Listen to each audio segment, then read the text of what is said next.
Sorry, I was waiting for the automated notification that we're recording. Okay. Okay, if you haven't signed in on the roster, please sign in. I call this meeting of the Grantsville City Planning Commission to order. Today's Tuesday, April 21st, 2026. It is 7 p.m. We are at Grantsville City Hall at 429 East Main Street, Grantsville, Utah. We will do a roll call. Gary, can we start with you? Present. Okay. Will you state your name? Gary Merrill, Thank you. Jason Hill, present. Sarah Moore, present. Montgomery, present. Cameron Moulton, present. Thank you. Is Chris online as just an alternate member that's listed here? Could attend? No? Okay. Okay, I'd like to invite you to please stand for the Pledge of Allegiance.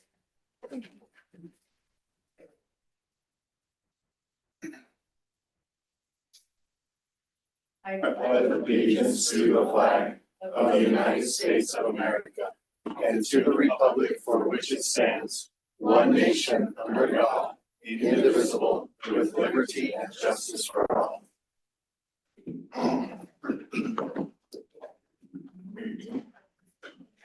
Thank you.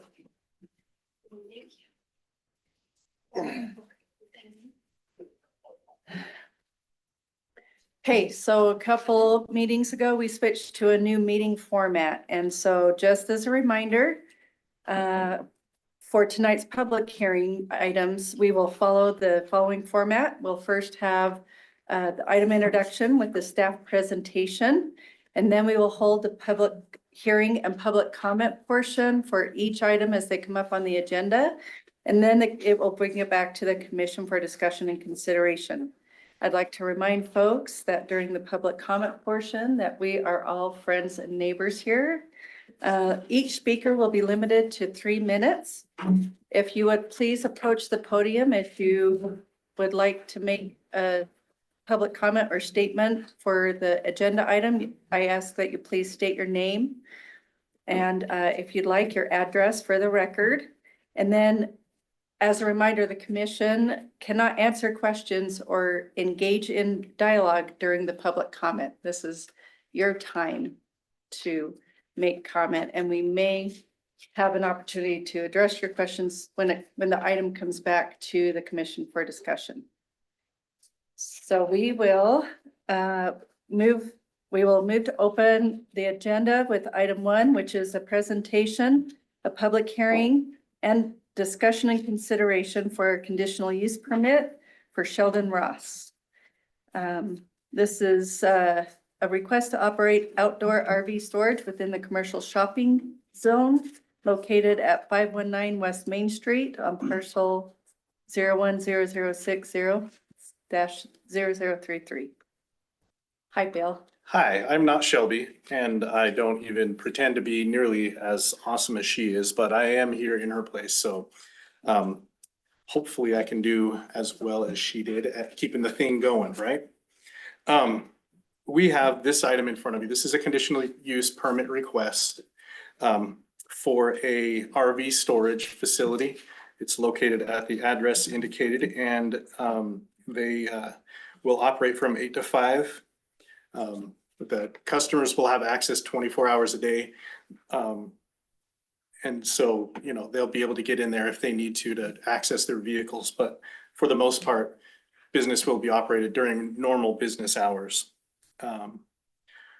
It's not anticipated that this will have a significant impact on the rest of the neighborhood. So, and it does comply with the code. So with the conditions of approval that you have listed in your staff report, we're recommending approval of this item. Okay, super. Is the applicant here? Yes. I just had one question before we open it for public comment. Is that okay? Or Oh, do I yeah, wait for until sure. afterwards? Okay. So sometimes RVs have propane tanks that they are stored with them. Does that Is that included where the materials and equipment says no hazardous materials or chemicals? Would you make the owners remove those tanks? I had to look into that. I've never heard of that. Okay, Is that, as like an explosion or fire hazard or anything yeah, as far as I know, no other RV storage makes them removes remove their their tanks? tanks. Yeah. Okay, Sarah, when the fire marshal looked at this, he had no concerns with the RV storage, including having batteries or propane tanks on there. hi Shelby, Hi, would you Shelby. please state your name for the record? Shelby Moore, the planning and zoning administrator. Thank you. Okay, thank you. We'll invite you back up after public comment. Thank you, Bill. Yep. Okay, so we will, I'd like to open this item for public comment. If anybody would like public comment on item number 1, the conditional use for Sheldon Ross to store RVs. Please approach the podium. Okay. Do we have anybody online, Nicole? We also can raise their hand. Oh, would you please raise your hand if you're online and would like to make public comment for the conditional use request for Sheldon Ross?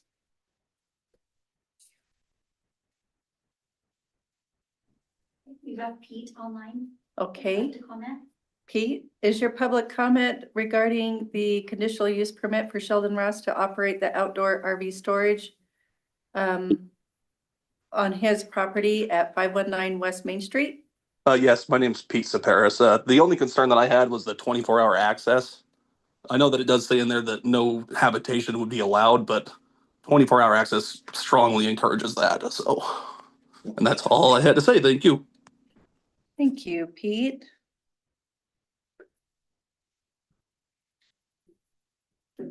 Okay, is there anybody else? If you're online, would you raise your hand? Okay, we'll close that public hearing and we'll invite Sheldon back up to the podium. He wants to address questions from the commission. Cameron, can we start with you? I think let's just ask the question, how are you going to ensure that nobody is sleeping in their RVs permanently? Well, I'm there every day. I'll kick them out. Okay, I had an RV for a while. I stored somewhere. So the combination was brand new RVs, vehicles that don't run anymore. You know, and where there's enough room on the slot, there could be a vehicle in the trailer. And so I think we gotta demonstrate that if it's RV storage, it's RVs that are operable, not just something that's junk. And it turns into basically a junk storage yard, not vehicles that can't run. I think that'll be registered trailers to be qualified to be there. Yeah, and I'm gonna require insurance, so it's not gonna be junk, Okay. just for that So reason. I you're don't want a requiring bunch that of they be junk. registered and insured? That would be your policy. Yep, it's in the contract. okay. Do you have any other questions that or was my- comments? Gary? No, I've been by the property a couple of times. I see already the work that he's doing to get ready for this. I'm looking at the proposed conditions that I'm comfortable with all of it. I have no questions. Okay. Jason? I just go back, I guess, to that part about the 24-hour access. That is on you to maintain, obviously, and I just concerned as far as people in there, and it's you being up in the middle of the night, making sure people aren't doing things they're not supposed to be doing activities wise, and that's the concern that I would have as far as saying, how do you regulate that? You say you're there, but if someone's coming in at 2 a.m. and doing something security wise or anything, that's a concern, but It's in the contract. No funny business, no, just storage only, no other stuff, no spare parts, no nothing, just access to get your trailer and take it back when you're done camping. Do you have a monitor, a camera that monitors the? Yep, 24, the whole place. Okay, 'cause at least the entrance to the gate, that was what I've seen Yeah. too in quality storage, is so you would monitor, you'd be able to monitor that whether you were there or not. You'd be able to see what's going on. Yep, and I have access to my phone, so I got 24 access to it. I have another comment. Okay, you're good, Jason.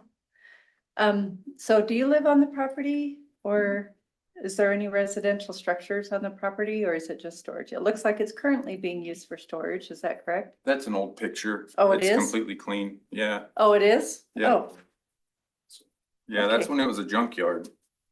got it. So this is an improvement. Yes. Yeah, Yes.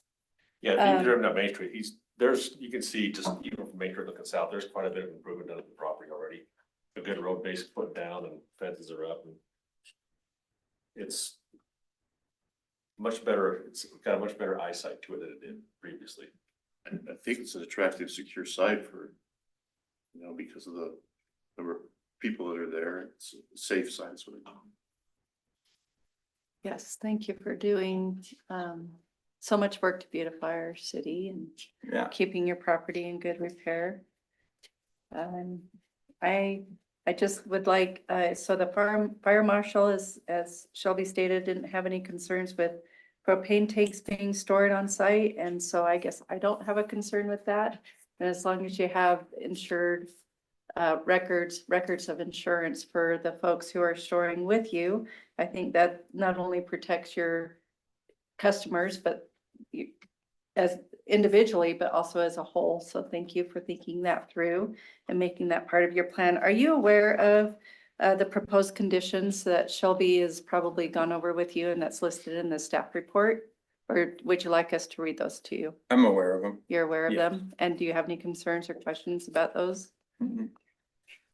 I have an educational question for staff on that. So we have it complies. We have a list of conditions. What if someone objects to those? What is a reasonable condition or not? Is that our discretion or I'm just trying to understand that a little bit better. It's a good question. And these are based on the code and the requirements, specifications in the code. Okay, So if you're the- reciting some of the code. Correct. And Okay, so if there was something that was found outside of that and it was determined that it was unreasonable, we ought to change the code to reflect that unreasonable nature of the requirements. so these are not any additional conditions to code. Correct. We can't legally apply any additional conditions outside of what's specified in the code. Right. So We'll come back. this kind of thing is an administrative thing and it's kind of binary. You either meet the conditions of the code or you don't. And if you do, the answer is yes. And if you don't, then the answer is yeah. So I want to make sure that I understood those conditions, that they were. And they're specified here in the staff report because as enforcement may become an issue, obviously not with the current owners, but the conditional use permit does run with the land. So if you were to sell it to someone as an RV storage facility, that could continue on in perpetuity. And whoever assumes that would need to abide by these strictures as well. Excuse me, sir, would you mind signing in? Oh, I know you're not. gonna sell it, Sorry. but I'm just saying. Yeah, no. Okay, thank you. Yep. excuse me, Bill, I'm sorry. You're good. Okay, just going back to the 24-hour access, are you aware that if it becomes a problem and we have public safety call to either assist you or because of issues that you may not be aware of, that could be considered a nuisance?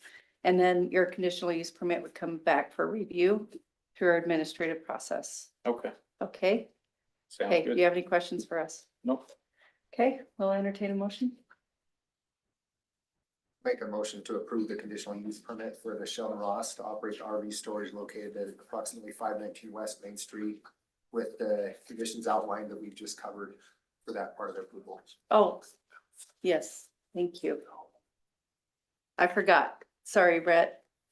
Did you have any comments or questions? Well, typically I'm not supposed to say anything, but this is not going to go before city council. Okay, This decision is final. yes. I would just encourage you to ask him how those RVs are gonna access the site. Are they gonna drive around the bend and go all the way around and then turn in right? Or are they gonna turn a left-hand turn on State Road 138 just before the bend and go down that? Now granted, it's a little hill, but it's still got a little bit of a grade. And how is that going to be finished? And how is it gonna work with UDOT to access the site? if he's gonna go off of, if he's gonna have his customers go off of State Road 138. So that Okay. would be I'll give you my 2 cents worth, and then you guys think through that before you make Sorry, a Jason. determination That's on fine. approval. What's that? I hadn't thought of that, but good point. And, Let me so, just answer it. yeah, So I have it right away, right Yes. there. And I moved that, so that fence line by the road, I moved it back 50 feet so they can make that turn and not, I don't want nothing to do with UDOT. So I have the right of way for all that. So nice. you're saying that they're gonna continue on, make the left-hand turn onto Correct. what we would call West Main Street. They're gonna come around and they're gonna make that turn back down and then come all the way over Yep. and access your place. Yep. Not off of State Road 130. Correct. And that's where it says access right here on our screen that you can't see. It's too small, but Yeah, it's just further back. okay. Yeah, that's what I'm saying. Your property line is the yellow, yeah. Just wanna make sure you're not encouraging the Yeah, customers my to turn left off. Property line's yellow, State but Road 130. I have the right of way to go to that side street. Are you looking for RV storage, Rhett? No, I have. Okay. What's easy back? I have. That's gonna be a tight turn, but it could be that. Okay, sounds good. All right, Jason, Do it again? does he have to do it again? I don't think so. I think he's okay. Okay, Good on the record. good on the All right. record. Second. Thank you, John. Okay, all in favor? Aye. Okay, passed unanimously. Okay, thank Get in touch with Shelby. All right, we'll do. Okay, thanks. Thanks. Appreciate your time. We will close that item, number 1, and move on to agenda item 2, which is presentation, discussion, and consideration. Let me make sure I have this right. Sorry.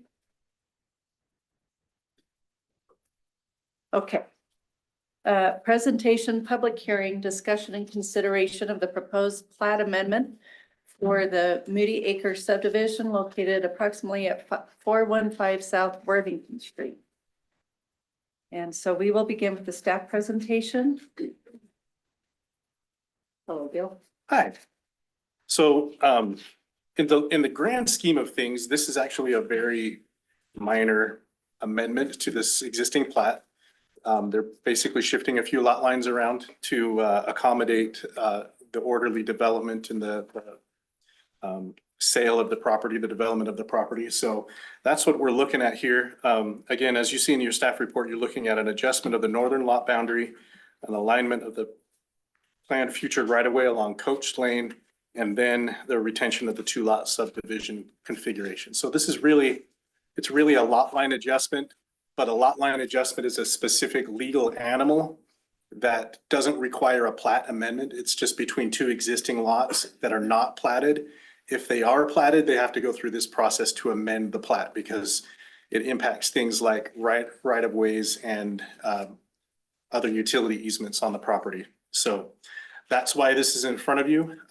It's a kind of a simple thing, but he's going through the process for it, and we're been grateful to work with him, and staff does recommend approval of this item. Okay, fantastic. Thank you. See, do we have the applicant here? Yeah, Okay, all right. Well, Dean Williams. Dean Williams. Yeah, Thank lived you, up there Dean. 42 years.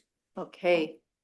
I just wanted to make sure, in case there was some public comment that you might want to consider, but Dean, I'll invite you to have a seat and we'll open this for public hearing and then we'll bring it back and invite you back to the podium, okay? Sorry about that. No worries. Thank you, Bill. Is there anybody that would like to insert any comments for consideration regarding the plat amendment for the Moody Acres subdivision located approximately at 415 South Worthington Street? If you'd like to make public comment on this item, please approach the bench and state your name. Okay. We don't have anybody here in person, it looks like. So if there's somebody online that would like to make a comment on agenda item 2, please raise your hand. Okay, we are not seeing anybody for public comment. And so we will close the public comment portion of that and we'll invite Dean to come back up. Sorry, Dean, thank you. No worries. We just cut my mom's lot down from 3/4 of an acre to 1/2 acre. I So saw I didn't have that neighbors so close.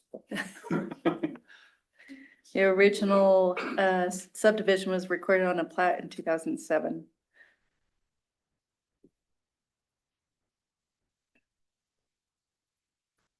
So Dean Worthington? Dean Williams. Dean Williams, I'm sorry. We bought it from the Worthingtons though. Okay. We're close. I should have wrote down the first time, Dean. I apologize. No worries.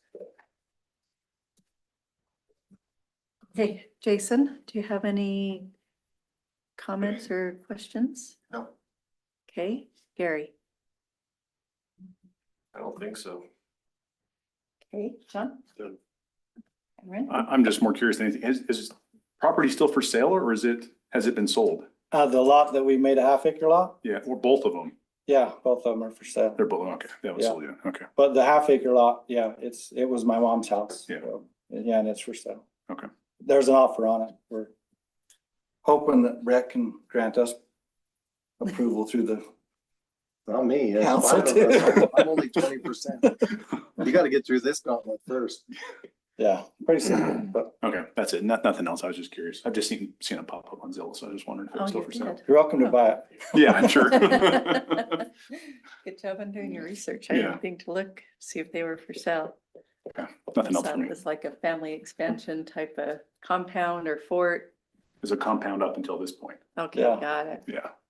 Okay, Brett, do you have any comments? Does it have Yes, to go sir. to the council for approval? Brett? Yes. I think so, yeah. Yeah, okay. So Yes, this no, one it will. is just a recommendation to the city council. Yeah, you're Okay. right, Dean. And I don't have any concerns at all. Perfect. I appreciate your time. Yep, thank you guys. Thank you.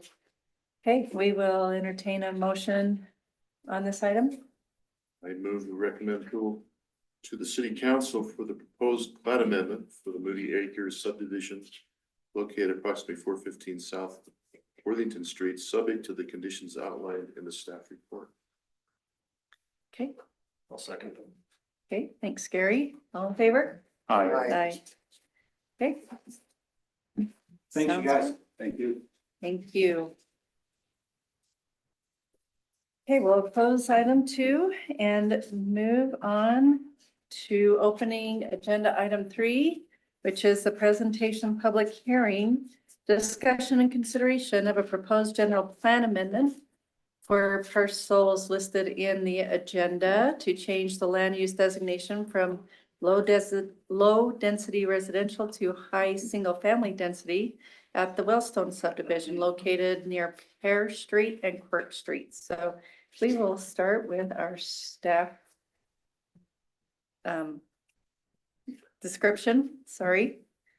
presentation. Hi, Bill. Hi. So this is a little bit different item than the previous 2 items. This is not an administrative item. This is a legislative item, which means that you are here to take public comment, listen to it carefully, consider that in your vote, and then make a recommendation to the city council, who will ultimately vote in favor of or in denial of the proposed general plan amendment. This is true of the next 2 items. So this first item is to amend the general plan and the future land use map of the general plan specifically to allow for a higher density use in this area. Changing the general plan is a really serious thing. It's not something that you should take lightly. The general plan reflects the desires of and the voices of the people, of what they want the city to look like. In your deliberation, you should consider whether or not this is the right time and whether this is the right place for the proposed changes. And it's the same consideration you should have when you think about the zoning map amendment, which will follow. But the general plan specifically, as a reflection of the voice of the people and of the desires of the people, is something that you should really only change for two reasons. Number one is if there was a mistake that was made, then obviously we can make those changes. But the second one, which is the one that you are being asked to consider tonight, is if there has been a change in the need or the desire for this area, because it affects not just this parcel, but the area. Think about whether or not the values of the community as reflected in the general plan have changed to the point where now is the right time to make this change. And there's a number of reasons why that could be the case. That maybe everything around it has changed and developed into something that is unanticipated by the future land use map. So now is a good time to make this change. Maybe there's political or economic situations that should be considered that weren't in effect when the general plan was adopted, but have now come to light that would mean that now is a good time to change this. And then as you consider and deliberate, make sure that you do consider the voices of the people that are here tonight.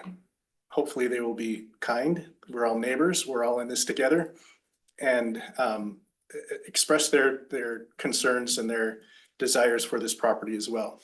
The other thing to consider is that the property owners do have interest in the property.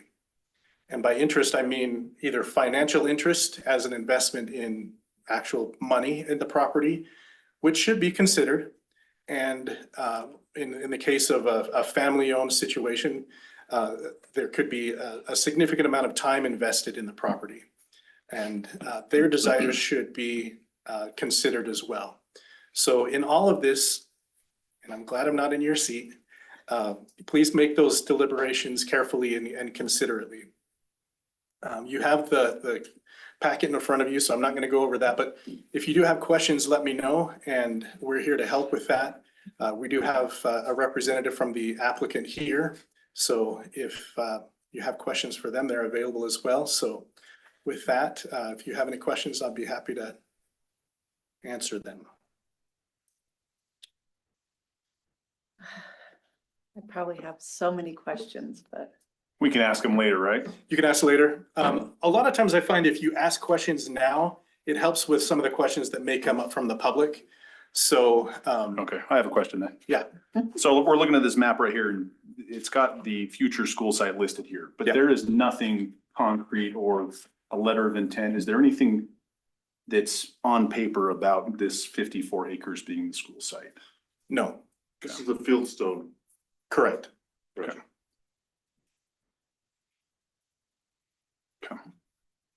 Would you elaborate on the Fieldstone project? Well, they were in about 2 meetings ago, indicating they had discussions with the school district.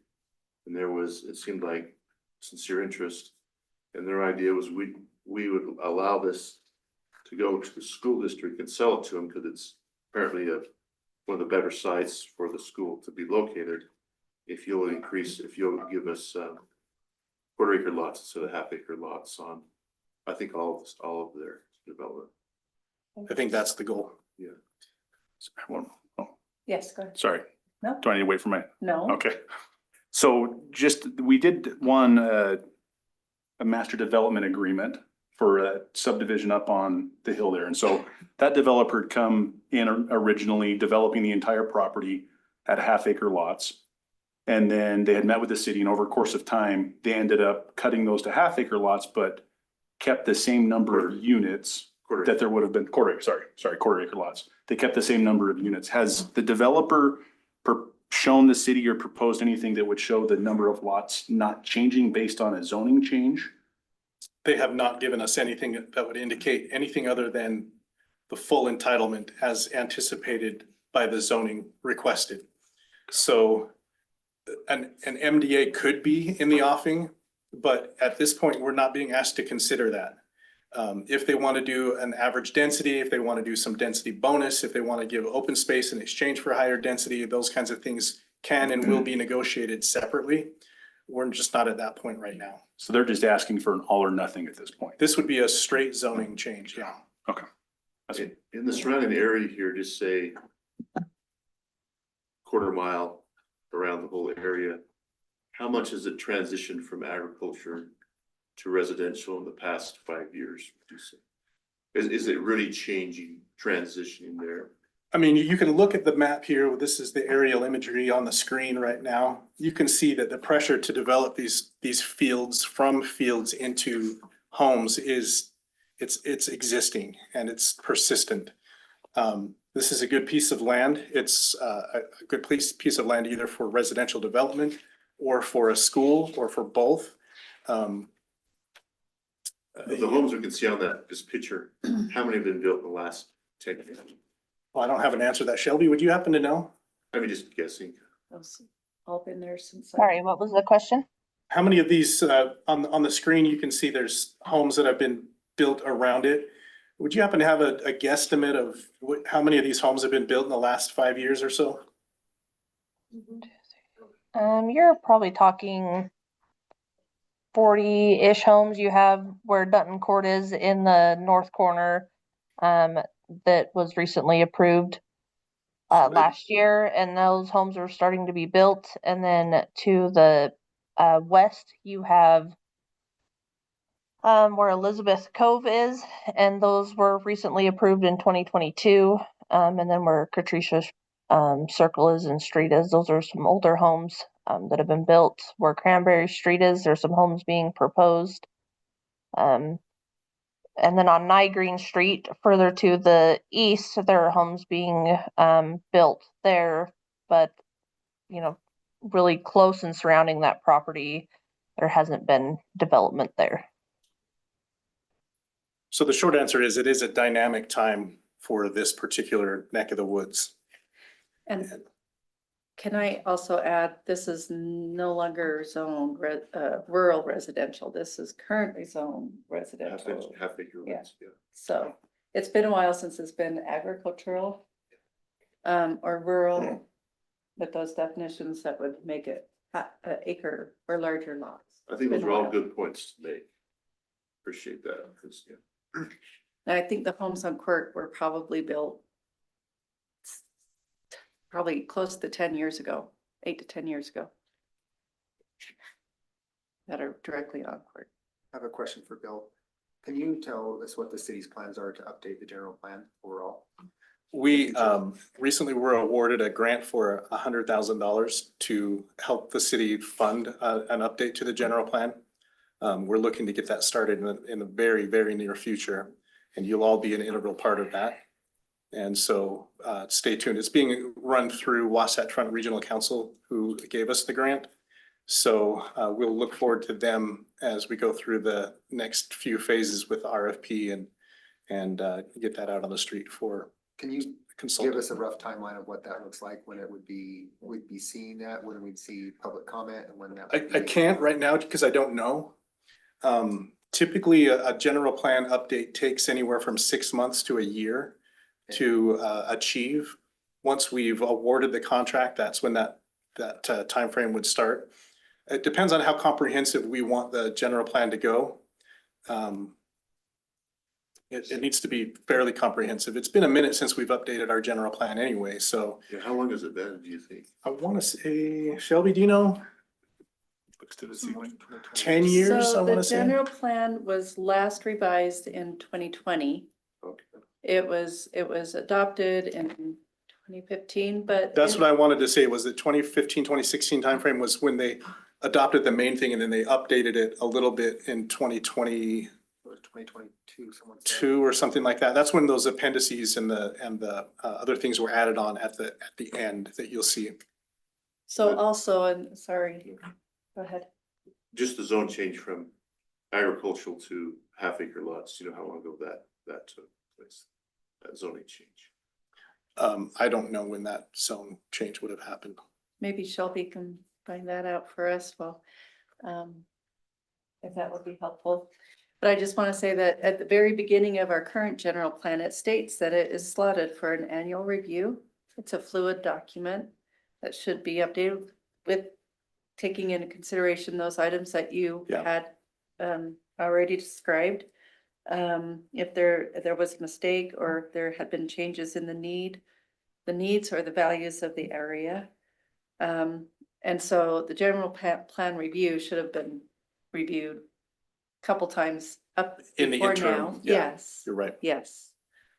So I don't know if that helps. That's good. But Gary? You have So any- right now it's zoned at R21, Yes. minimum half acre, and the proposal is to go to an R12. Are we considering an R12 a high density? So I want to back up just a little bit and remind you that we're talking about, for this item, we're talking about the future land use map amendment, which would support the next item, which is a zone change to the quarter acre lot. I guess I'm just looking at it because the way that the pack is put together is just go from low density residential to high single family density residential. I'm trying to get what the staff is. Are we thinking that quarter acre lots is considered high density residential? It is. In our general plan, that's the designation. And then there's 113 acres with the 55 acre proposed school site, proposed, right? So we're actually talking of roughly 60 acres of developable ground that will be developed into single family houses. Well, and again, I want to remind you that if the zone change were approved, that would apply to the entire site. And you have to think in terms of all of this land being turned into quarter acre lots. The school may never happen. Yeah, Exactly. that's my question, like it's proposed, what if the school rejects it, then what? There's no guarantee. Exactly. Could we put a condition on that? The legislative items, I try to steer away from conditions of approval. You can state reasoning and you can bring up suggestions. And speaking of that, this is kind of a touchy subject because there is a tipping point in these things, in these deliberations, where you ask the developer to provide too much information right now. Right. So some people may have concerns, I don't know, they may have concerns about drainage in the area. How is this, if we turn this into quarter acre lots, how is the drainage going to be accommodated? Right. The short answer to that is we don't know yet because it hasn't been planned out. And the developer in a reluctance to expend too much money on a project that may or may not go through doesn't have answers to that necessarily either. So there will be a drainage scheme. If this were developed, there will be a drainage scheme that will handle all of the drainage. And it will we'll do a traffic impact study that will look at the traffic. There will be all of these other things that are brought to bear in the subdivision process. And if they cannot accommodate reasonable concerns and conditions of approval in the subdivision process, they can't have as many units as they may be entitled to.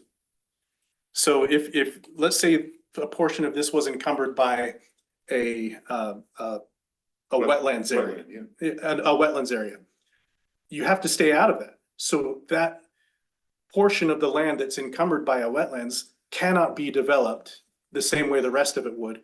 And so you have to subtract that total out of the amount of land that would be developed. Yeah.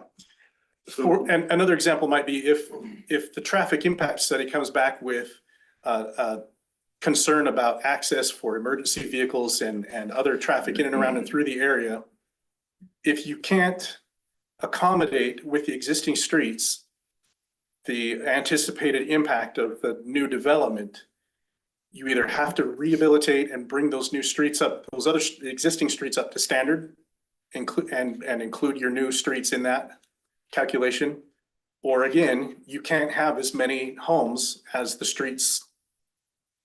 You can only have as many as the streets would bear. Yes. So if the traffic impact study comes back and says, wow, these streets are maxed out, you can't have any additional homes, then you get one. Or you fix the streets. How inconsistent would it be to amend the general plan, but not rezone all of this property? So from a planning standpoint, we don't love that. And the reason why is we like clean lines, we like property lines, we like straightforward answers to things so that it's a little less wishy-washy. In my experience, if property is zoned half and half, a portion of it's one zone and the other portion is the other zone, what ends up happening, and in conversations with a previous property rights ombudsman, he said the property owner really just gets to do what they want. Now, they still have to meet setbacks and things of that kind of a configuration, but it's, as far as the uses go, they can pick from whichever zone they think is the best and go with that. Just because it's in the general plan. Yeah. So the zoning should still be relevant though, Well, the zoning would be relevant, but the general plan doesn't inform necessarily zoning. what the zoning has to be. Right. It's just a guiding document. And if you wanted to deny a zone change, the underlying general plan, That was the kid. that was my, I was like, the underlying general plan would be a reason enough to deny the zone change which is why we're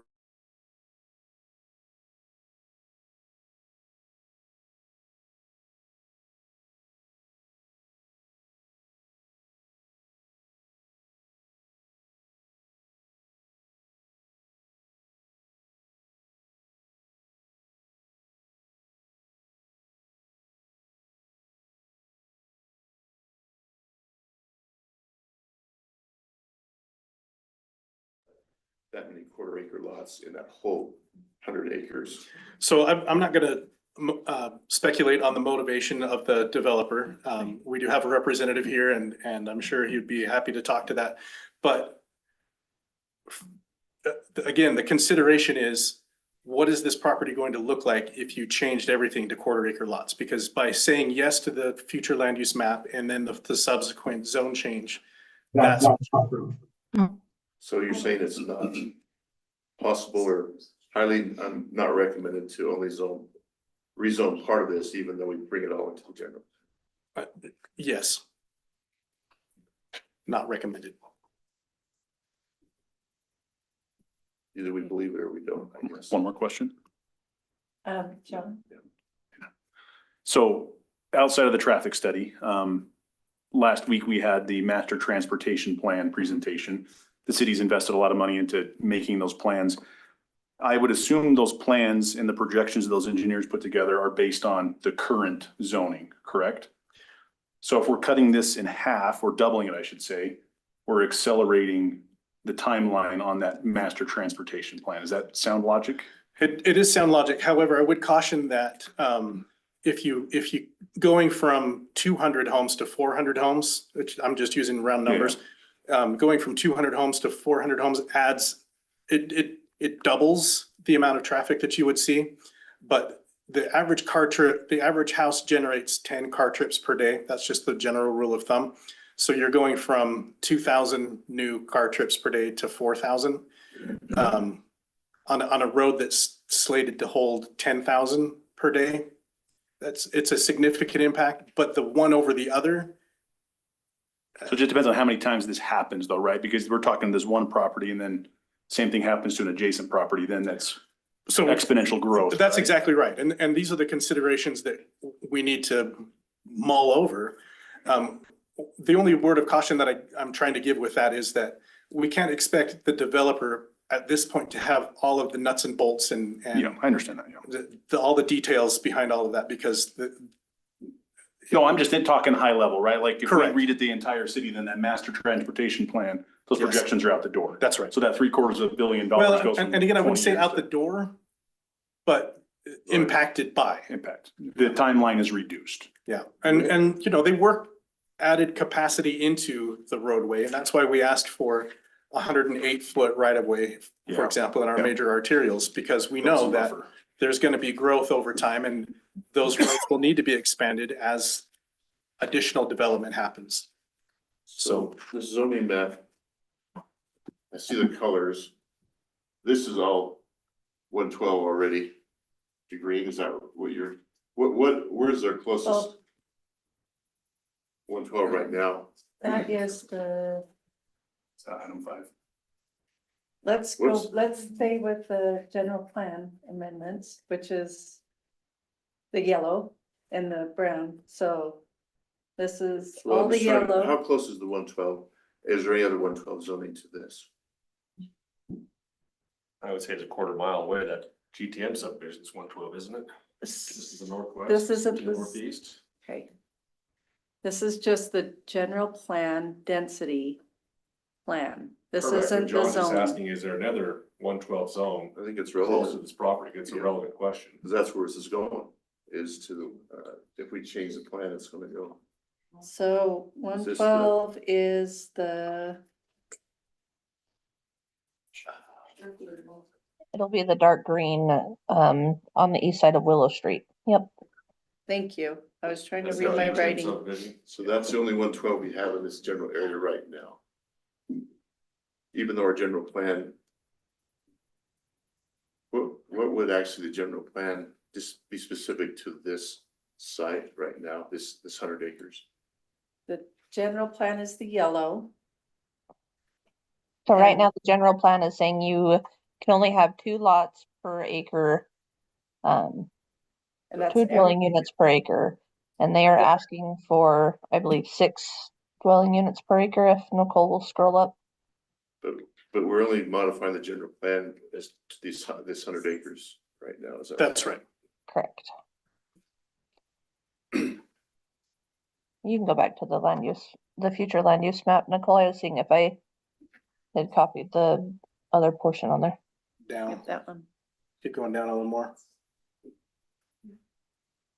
A little bit, yeah. that's That it. is it. That's it. Have we ever approved any zoning contrary to the general plan? It would be unusual. There is some zoning currently that predates the general plan.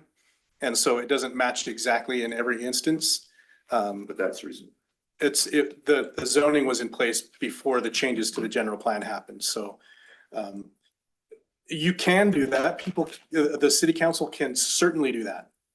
They don't have to be in lockstep. There was a proposal this year actually for some new legislation that would require coherence between the general plan and the zoning. But then what's the point of even having a general plan or a future land use map if the zoning just follows whatever? Yeah. So So it can be that way. That's a good one, Nicole. So here's our general plan. The yellow is all low density residential. The one thing I wanted to point out on the general plan or in our zoning is that we don't consider schools. Right. Right. That's right. No, but Sorry? we do actually point out school locations in the capital facilities plan. In the capital facilities plan, okay? That's not under our purview, right? Okay, You'll so- actually be seeing it later tonight. right there. Okay. So R110 is, where are we on this map right We are here? right here. Right below Brown. Oh, yeah, right there. So this area right here. This is Willow, so it doesn't include this side of Willow, but And so what does the yellow represent here? this is low density, which is 2 dwelling units per acre. So half acre. So this would be the anomaly in the general plan, this 110 acres, really. Yes. What was that southern boundary for the medium density residential on this general plan? Sorry, the What's the medium southern boundary? density? Yeah, what's the southern boundary for the medium density? So in this instance, what they've done is identify a corridor, which is the main street in town, obviously Main Street, and then have set back from that specified distances from Main Street to allow for higher and higher density as you get closer to it, and then lower and lower density as you move away from it. This is a typical planning mechanism, and it's frequently seen like this. So it goes up to pair, So Pear is the southern boundary right now. yes, for the medium density. Yeah. So And the high density, go back if you wouldn't mind to the orange, to the big map. So the orange, so we have the brown in between, which, I'm sorry, what is the brown? the That's the brown is medium medium Medium. density. So Per we, units per acre. okay. So it seems like if we can go back to the big map, we have the So high, pairs, we have kind of a migration, okay. yep. Pairs kind of the starting of this development. And our city center is shifting now also because Solberg's is moving south. And there'll be shops around that area and the traffic impact on Durfee, on and around Durfee, because the city center is now moving south. So I just want to state that too. Jason, Gary, did you have anything that you wanted to discuss before we open the public comment? John, do you have any other? Thank you. I do not, thank you. Okay, Thanks, guys. thank you, Thanks. Bill. I appreciate your guidance and your sharing your knowledge. So we'd like to open the public hearing for agenda item number 3. The proposed general plan amendment for Wellstone subdivision located near Pierce Street and Quirk Street, subject to the conditions outlined in the staff report. If anybody would like to place their public comment on the record, please approach the podium and state your name. And you'll have 3 minutes. 3 minutes? All this new information that just came to me while you guys were discussing it. That's why you're here. My name's Wade Sandberg. I live at 345 East Pear Street. And I can answer some of those questions from Pear Street to Hollywood, from Quirk to Willow. I've lived in my house 30 years, and that whole strip was half-acre minimums. When I built my house, all through that area has been. So if you're wondering how long, it's been at least 30 years that it's been there like that. A few things were brought up. This gentleman got up and was talking about the master plan. In the last, I'd say probably 25 years, I can think of 2 master plans that have been done. And a question came up about, do things get changed from the master plan or approved? And yeah, it happens all the time. And I don't understand why, if we're going to the process of having master plan done, why not follow it?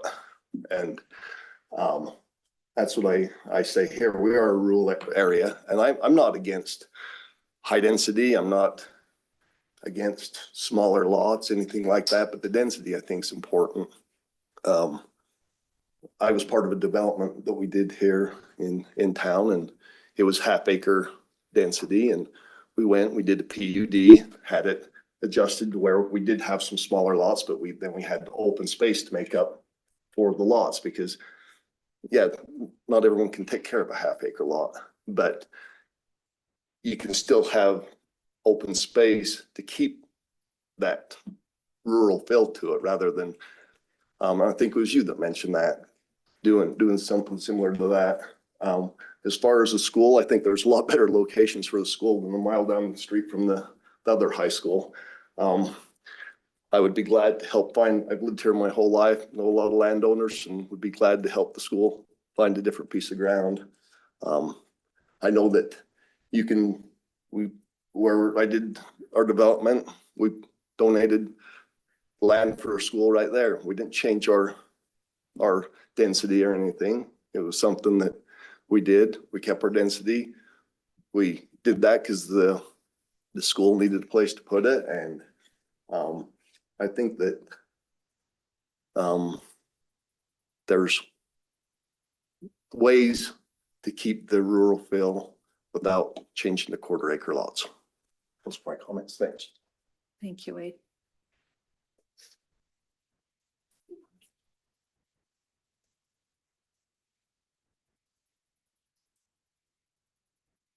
I'm not sure of the format here. My name is Jason Harris. I'm with Wellstone Homes. I have answers to lots of the questions. Is there an opportunity that we get to speak, or do you want me to do it during public comment? Are you a resident of Grantsville? I'm the applicant. Oh, okay, Jason. Why don't we have you take a seat, and we'll have you come back up after the public comment Yeah, that's great. portion to answer questions and maybe address some concerns that were raised during the public comment, if that's okay. Yeah, I love it. I just didn't know the format, I so I know. wanted to make sure you knew I was here. I'm sorry I didn't clarify that. I apologize. Thanks. Thanks, Jason. Hello. Hello. Thank you for giving us the opportunity to comment. My name is Jewel Allen, and I live at 360 North Race Street. I stand in opposition to agenda item number 3. When I served on city council, I helped lead the 2020 revision and adoption of our current general plan. So it's actually 2020, and we did get that grant as well. So congratulations. That's very exciting. I'm excited for the city to be able to update it. So I know this map, I know the intent behind it, based on the community feedback, and this amendment departs from both. First, it contradicts the plan's core principle, placing higher density closer to the city center. Developments with half-acre lots or larger minimums like South Willow and Mountain Meadows reflect that vision. Also the ones that Wade had mentioned earlier, this does not. Second, it sets a precedent. Approving this invites a cascade of similar requests. We have seen it before, where incremental changes eroded the integrity of the plan. Third, doubling density means doubling traffic, noise, and strain on infrastructure at the expense of the safety and character of this neighborhood. Fourth, the city is under no obligation to amend the general plan at this time, especially with the pending review, especially to accommodate a single development. Fifth, I understand the need for affordable housing. My own adult children face that challenge, but this is not the right location. Our plan already identifies appropriate areas closer to the city center. And finally, if smaller lots are desired, a planned unit development with large and small lots still amounting to the same total lower density, like has been mentioned, offers flexibility without abandoning the plan's intent. So I urge you to deny this amendment. If the city chooses to revisit the general plan, do so deliberately, holistically, not through piecemeal changes that compromise the vision our community worked so hard to establish. Thank you. Thank you, Jill.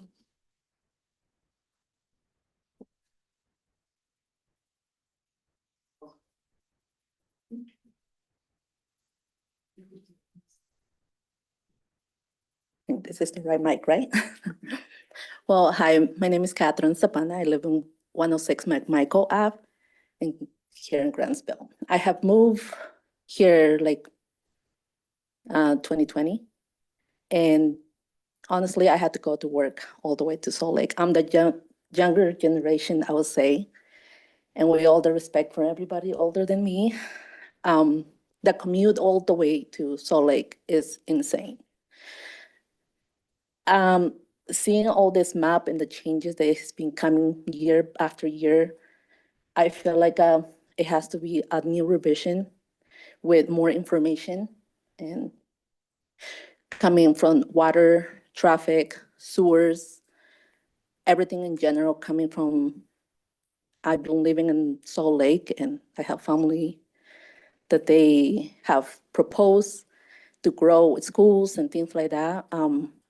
I just feel like with the quantity of people in community is coming every single day to live for how cheap the houses they are, you guys should consider first on the safety, like she was saying, on the safety of the people, more security, more police. We need emergency, like a clinical around here. We don't have it. If an accident happens, it's a trouble where they have to go all the way to Tuela, and it's quite a commute. Also, the traffic going from here all the way to Salt Lake, if something happens in the middle, like we're stuck, we're stranded. I, as a person, I don't know how many more of you guys have been stranded under traffic for like 2-3 hours. And that's not a joke. That's something serious to be like considering of changing, bringing more population, more changes. I'm up for changes, it's good, but getting crowded while we're remodeling something nice that is not even fully revised and fully informative and more information into it, I think it has to be considered, and we should be focusing on something like what we can, like the people that be able to not communicate, but they travel around and go to places, take their kids to school without being late to work or taking their kids to the hospital, things like that. So I agree with the last person that spoke that it has to be a way, and you guys should consider those things before something major changes like that. And I know it's gonna be more people new like me coming up. And I mean, we're all for the growth. That's why we're moving this way, because it's cheaper. We can afford it. And it's gonna be coming more younger families and parents like me. So yeah, Thank you. hopefully you guys consider that. Thanks. Thank you, Catherine. Do I need to give this since I sent you an email with my concerns? We have your email, if you'll state your name. Scott Bridges, I live at 496 South Cork Street. And I oppose the following changes on the information talked of the school. How many steps is this property from Willow Elementary? How many steps is it from Grantsville High School? How many steps is it from the Grantsville Junior High School? Not the right place for an additional school. But this change would make a major change in my neighborhood from mostly agricultural to high density, big, long jumps in the change of the neighborhood all at once.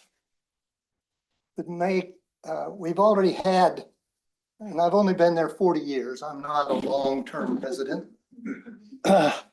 But when we put in South Willow Estates and the 10 car trips a day, that's if they've only got kids in 3 different schools. And then they go elsewhere. To put in this many additional lots, we would have to widen Quirk Street. It doesn't have a line in the center now. We may need 4 lanes with this many lots. And who takes on the expense of expanding the transportation? There is not a, oh, there is a sidewalk across Pear Street on the north side of this. But that's the only sidewalk in the area. And if we're going to expand high-density housing in Grantsville, it should follow the plan to be closer to Main Street and near the services that we do have. Service stations, we got a new fast food restaurant, that was a good thing.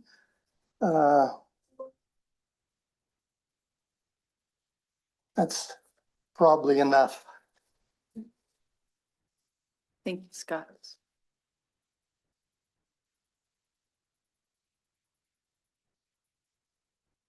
My name's Rachel Talbot. I've never appeared at one of these before. But I have an interest in, I don't know who owns these lots, and I don't know how they, like how much they are, how much they have invested in these lots. And I would want to go, oh, I forgot. I live on 120 McMichael. So I would want to consider those people that own the lots and what they are still doing with them. I know there's things that they own that are still on the lots.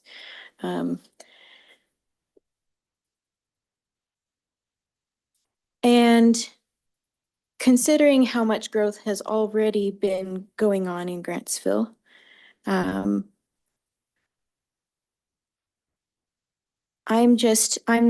concerned that there isn't enough, perhaps, consideration for the infrastructure and how it's going to support this many new homes in this area on the supply that is in the reservoir and whatever else.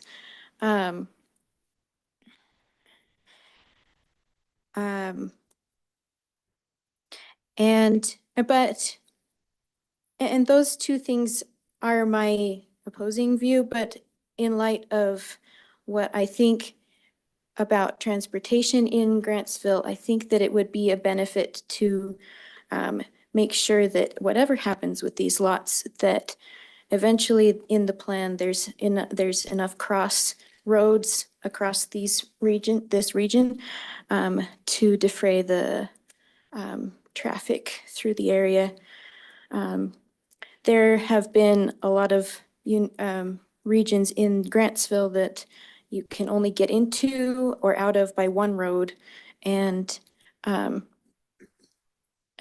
is a traffic concern. Yes, thank you, Rachel.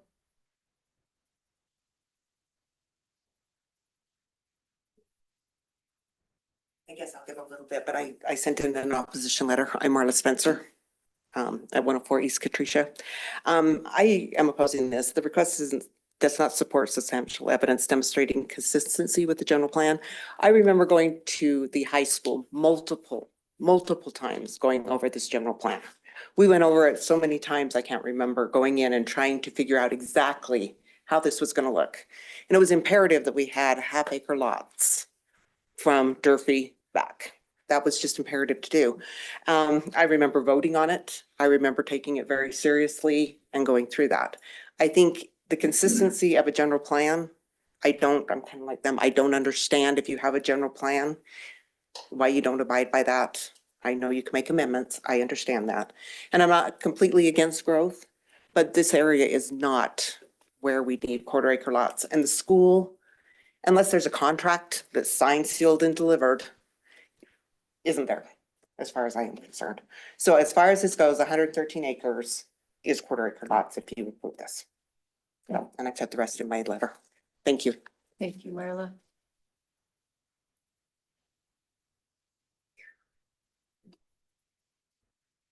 Hi, I'm Michelle Marriott. I live on 470 Willow, so I back onto this property. And I wasn't notified about this. I found out on Facebook, which was kind of irritating. We moved out here. We haven't lived here that long, but we bought that piece of property. We got kind of forced out of Davis County, same kind of issue. We got closed in on. So I get, we don't own the property. We can't complain about property we don't own, but that is a lot of houses. And everywhere, so we've got the subdivision that just went into the north of us. And then we've got the quarter-acre ones on, what's that? Durfee. Like, those aren't even sold. Why are we have so many developments that aren't even sold. I don't know why we're pushing for these high density. I mean, where's the water coming from? Where's the sewer going? I'm not worried about drainage. I'm worried more about where the water, we have no culinary, we have no reservoir water. So where's the culinary water coming from? And by changing this, does this change, everybody says that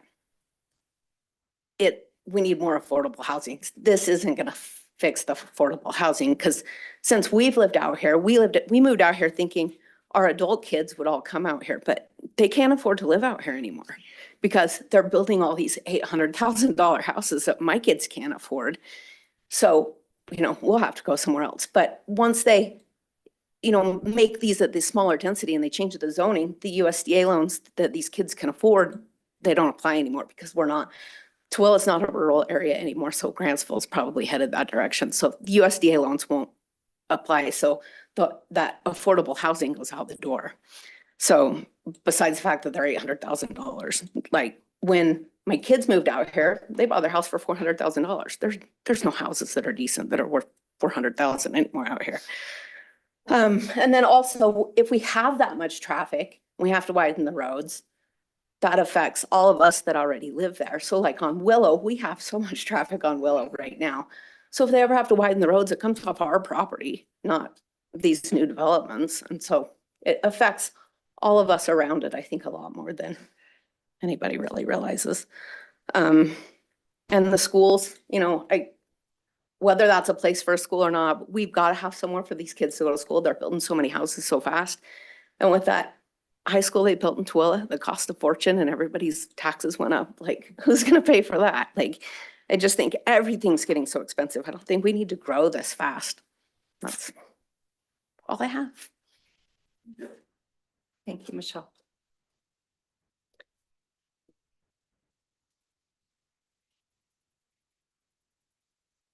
You have any other public comment? I know it's intimidating, but you're welcome to come share your thoughts. Okay, do we have anybody online? If We do have Lisa that raised her hand in the middle of it, so Okay. I'm gonna go ahead and unmute her and see if she wants to comment. Wonderful, thank you, Nicole. Lisa?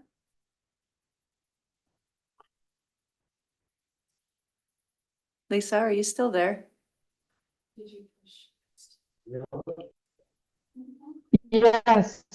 Okay, Yeah. Lisa. Lisa, you're breaking up just a little bit. Are you on a cell phone?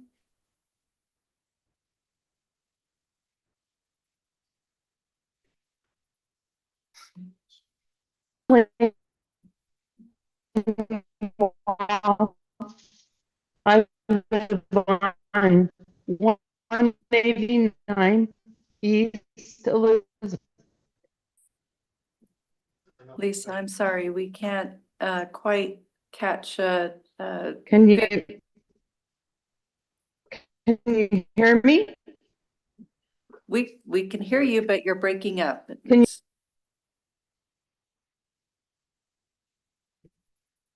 She may have signed it off. Okay, we'll see if she signs back on.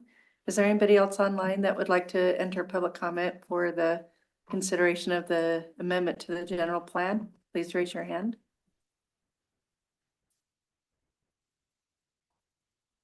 Is there anybody else that would like to come to the podium while we see if Lisa can connect with us?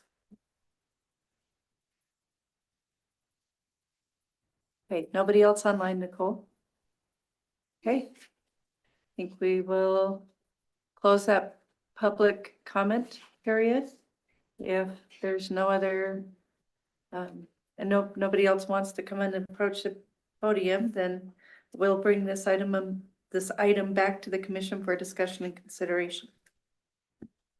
Can we invite the applicant Yes. to come? Jason, Yeah. please. Sorry, it was Jason, right? Yes. Jason, what was your last name? I'll get it to the microphone. Okay, thank you. Very wise. Jason Harris, I'm a Harris. representative of Fieldstone Homes. Appreciate the opportunity to share some information, and I'm happy to answer questions as well. What I'd like to do is point out some clarifications to the discussion and what is before you, because I think there's some confusion. So with that, what we are asking the commission tonight is to evaluate one specific request, right? And it's going to come to you in two parts because there's an agenda item right after this. But the first one is the general plan. And with that, we're talking about in this application, and Fieldstone might be a little confused here in what's being presented, right? The up to 6 units per acre, right, is actually not what we're after. So I want to be clear about that, and I'll come back to it here in just a second. But I just want to put that out here. But I'm going to give you 3 data points that I think is important to the discussion, and some of the residents have even brought it up. The first one is about our housing challenges that we have here in your community and across the state and the nation as a whole. According to the Kempsey Gardner Policy Institute, their 2025 State of the Housing Market Report, which this is Utah's authoritative annual housing report. Many of you may be familiar with it. The Salt Lake Tooele metro area ranks as severely unaffordable in that report. And you may not be surprised by that, and some people are commenting on it. The standard for affordable measure in the median multiple ratio, which is what they use in the report, states that a typical family would need to spend their entire gross income for over 5 years just to pay the median home price in the area, this with nothing left for taxes, food, or anything else. That's how significant this challenge is.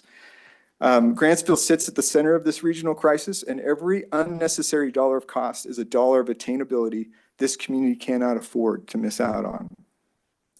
That's the first data point. The second one, both the R121 and the R112 zones, which is what we're evaluating in this next application or this next agenda item, they carry the same minimum frontage requirement. What does that mean? Well, a person driving down the street of a half-acre lot and a street of a third-acre lot cannot tell the difference, right? The same house fits on both lots. The extra square footage is entirely in the rear yard, and that is invisible from the street and invisible from the community. So the third data point. The difference between a 12,000 square foot lot and a 21,000 square foot lot is approximately 9,000 square feet. That's of additional yard space, rear yard, right? A buyer cannot see it from the street, but they will feel it in the price of their home. The added cost breaks down as follows. 9,000 square feet of landscaping right in that your rear yard, it'll cost you approximately $40,000. That extra 290 lineal feet of fencing, that's an additional $10,000. The 9,000 square feet of land, because you got to pay for the extra land to go into the lot, right? That's about $34,000. You add that up, that's $84,000 of added cost. You get to put the same home on that same lot, right? But we just added $84,000 worth of cost. That's significant. So when we're talking about in this particular discussion, what we're planning for and for the future, and Bill brought up, which I really appreciated his comment, right, about the importance of change in the need of the area. Well, I hate to break it to you, but it changed about 20 years ago. It got exaggerated 10 years ago, and 5 years ago, it blew out of the water in terms of unaffordability. We are not planning for the future. So we're here as a home builder. One of the greatest things we do is provide people housing. It's awesome. One of the three basic needs: food, water, shelter. And often, right, we come to these meetings and people are afraid to support us, right? And I get it, because we bring change, but we also bring housing. And our desire here is to bring you housing that is meaningful to your community. That's really what we're after. Now, will it be meaningful enough? I'm not sure, because it depends on your recommendation, and it ultimately depends on the city council, how well that meeting comes into play. But what we're proposing as it relates to just this request and as it relates to the affordability is we can easily take out $84,000 worth of the cost of housing without affecting the appearance of your community at all in your R112 zone. These are not quarter-acre lots. These are essentially third-acre lots, right? Third-acre lot, you have a minimum of 12,000 square feet, but you can't actually get to 12,000 square feet, right? Because you have right-of-ways and configurations of the land. So really, you're getting up with an average of a third-acre lot, which is around 15,000 square feet. So that, again, does that create an affordable house? No. But that does allow us to reduce the cost of housing significantly. Like I said, at a minimum, $84,000. So. Well, while we're on this point, because yes, please. I know we can ask questions later, but while we're on this point, if you had everything that you wanted, what would your price point be typically on the home that you would build on these lots? If I had everything that I wanted? Requested the Fieldstone, if they got everything that they requesting here, the lot sizes, everything that they need, what would your price point be on a typical home? Well, it's $84,000 less than what would be typical, right? Well, like one of your residents said here, right? A typical home on a half-acre lot is $800,000. What would your price point be these lots? Typical, generally, what would your price point be? Well, on a third-acre lot is what you're asking me? Around $700,000, $650,000 to $700,000. Homes you would build if you got what you wanted here, it'd be $700,000. That would be likely, yes. You're telling us that's affordable? No, that's not what I said. it's what you're implying by your argument, I believe. You want to bring affordability here, and your price point will be north of 700,000 on all these homes. Yeah, so let me state it a little more clearly for you. So the difference of the land, right, the additional land in this equation, right, is the addition of taking care of an extra 9,000 square feet. Understand all that. So of that, right, if you could take out the cost of the additional landscaping, which is approximately $40,000, if you could take out the cost of the additional lineal fence of $10,000, and you could take out the cost of that land for purchase, which is approximately $34,000, you would reduce, right? You would make it more affordable by taking out $84,000 worth of cost without changing anything in the dynamic of your community. Now, if you wanted to have a conversation about, let's take this further, let's make it more affordable, absolutely, we could do that. And so I think you should qualify, should be clear, it's more affordable. yes, It's called affordable. I finance affordable housing, and 700,000 is not affordable housing. that's right. And it is more affordable than a half acre. It's more affordable, but That's right. it's irrelevant perhaps if you're still priced. Yes, and that's So what I I'm just don't saying. want us to portray So it as affordable. thank you for clarifying that. That is what I'm saying. It is more affordable. It's not the affordable metric. I want to make that clear. So, That we aspire to. so let me say this. So the staff report designates this as a high single family density. And that isn't actually what we're after. Okay, 3 to 4 units per acre is really what we're after here as it relates to the zoning that's coming to you next. There may have been some confusion around this school site, which I'm happy to also elaborate on as far as that goes, but there is not an agreement with the school. We have been in conversations with the school district, several conversations. I've been in several conversations with your mayor and your council members about the possibility of bringing a school here. But the zoning that's coming to you and what we would be asking for as far as this general plan is separate from that.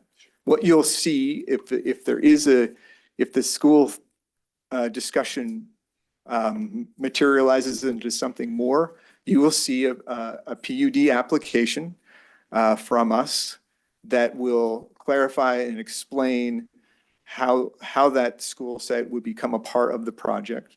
We also will bring to you a plan at some point if it suits the city and some of the conversations that we've had with some of your leaders in the city, that we hope that we can bring you a more affordable plan.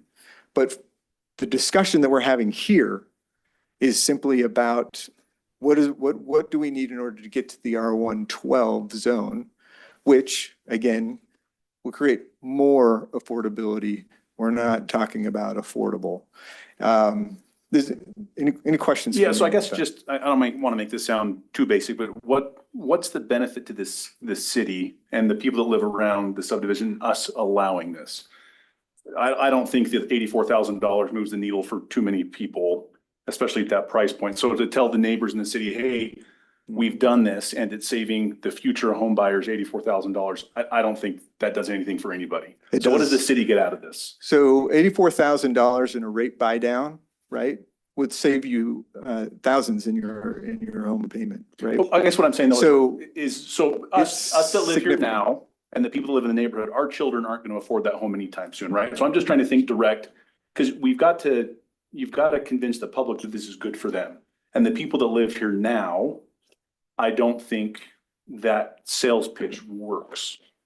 No, fair enough. Because, I mean, I'm thinking of my children, they're not going to afford even a $700,000 house anytime soon. Maybe eventually, hopefully, but so what do the neighbors and the city, what's the pro for us to do this now, as opposed to waiting? Oh, well, now is the time, right? And the data that I've just given you, especially as it relates to both your local data, your state data, your national data, tells you now is the time. Okay. From there, when you say the neighbors, right? Well, there's a couple of components here. One is also all the people who aren't here, right? When you say $84,000 isn't meaningful, I will tell you there's a lot of people who find that more than meaningful. And it relates to your decision here to make a decision that's for the greater good of the community and all the people who aren't here, who also are our children and your children who can't afford. It would be, how could we make this better for them? That is an important decision. The general plan is a guiding document, right, as you know. And it also has within it a big written out form, right? Like lots of words. It's not just a map. It's actually more words than it is a map. And in that guiding document, it will guide you toward making housing decisions that meet the needs of all of your community, not just a small portion who's represented here. So that's what we're asking. And I get it, like that's a really hard decision. Bill was exactly right when he said, hey, this is a big decision. But these are great moments, right, for us to make decisions that will impact the future of your community. I'm just thinking like it's an easier decision when you or a developer comes in and says, hey, here's what we're willing to give the city or the community in return for this exchange. And I just don't see that at this point. So that's why it may be a big decision, but I'm not seeing it as a difficult decision. Okay, fair enough. Fair enough. Is my opinion, if we're discussing it. Yeah, we are. So there. That's fair. You know, we are discussing it and it's appreciated, right? Like if you came in and say, hey, we're gonna pay for your baseball field, the new high school, and we're in open discussions, we've got an LOI, something like that to give the community or the city something, hey, we're asking this change and in return, we're going to give you this. Oh, you know what, then? We got lots to give you, okay? Let's hear it. So one of the discussions that has come up, right, is who's gonna put in these roads? Who's gonna deal with this infrastructure? Well, we do. The developer pays for those roads. We pay for that infrastructure. One of the things that is interesting about this particular portion of the site, and one of the discussions that came up was Nigreen, right? So there already is an almost 100-foot right-of-way that passes through that. It's a planned road. A 100-foot right-of-way, the amount of traffic that is designed to handle is significant. It's even more, as was brought up here, than even than what the half-acre lot zoning would allow, right? Because the roads are sized for that. And then who builds Nigreen? Well, per your city code, whenever you're adjacent to the site, you build the added-on right-of-way. That's how your code is written. So what are you getting? You're going to get connectivity. You're going to get your roads built, right? And you're going to get housing stock that is helpful to your city, right? That's what you're getting. I think one other clarification, because it's been brought up about the school. The discussions you've been having, not that they're real relevant here, but it's been about a replacement of a school, not a new school. Isn't that correct? Replacement of the high school, or is it a whole new school? Because it's not for this discussion, I'd be happy to stay after and talk to you about my discussions with the school district, but I don't want So we can't offer. I don't want to mix that because we're actually, that school site shouldn't be showing on that map. Okay. This is not about the school.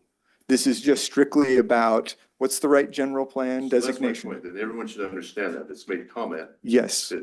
That we're not basing this decision on this school. Yes. Yeah, just that, yeah, I wish it wasn't on the map, but that isn't for this discussion. That may come later.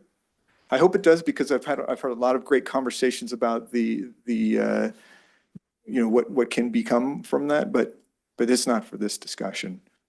Yeah.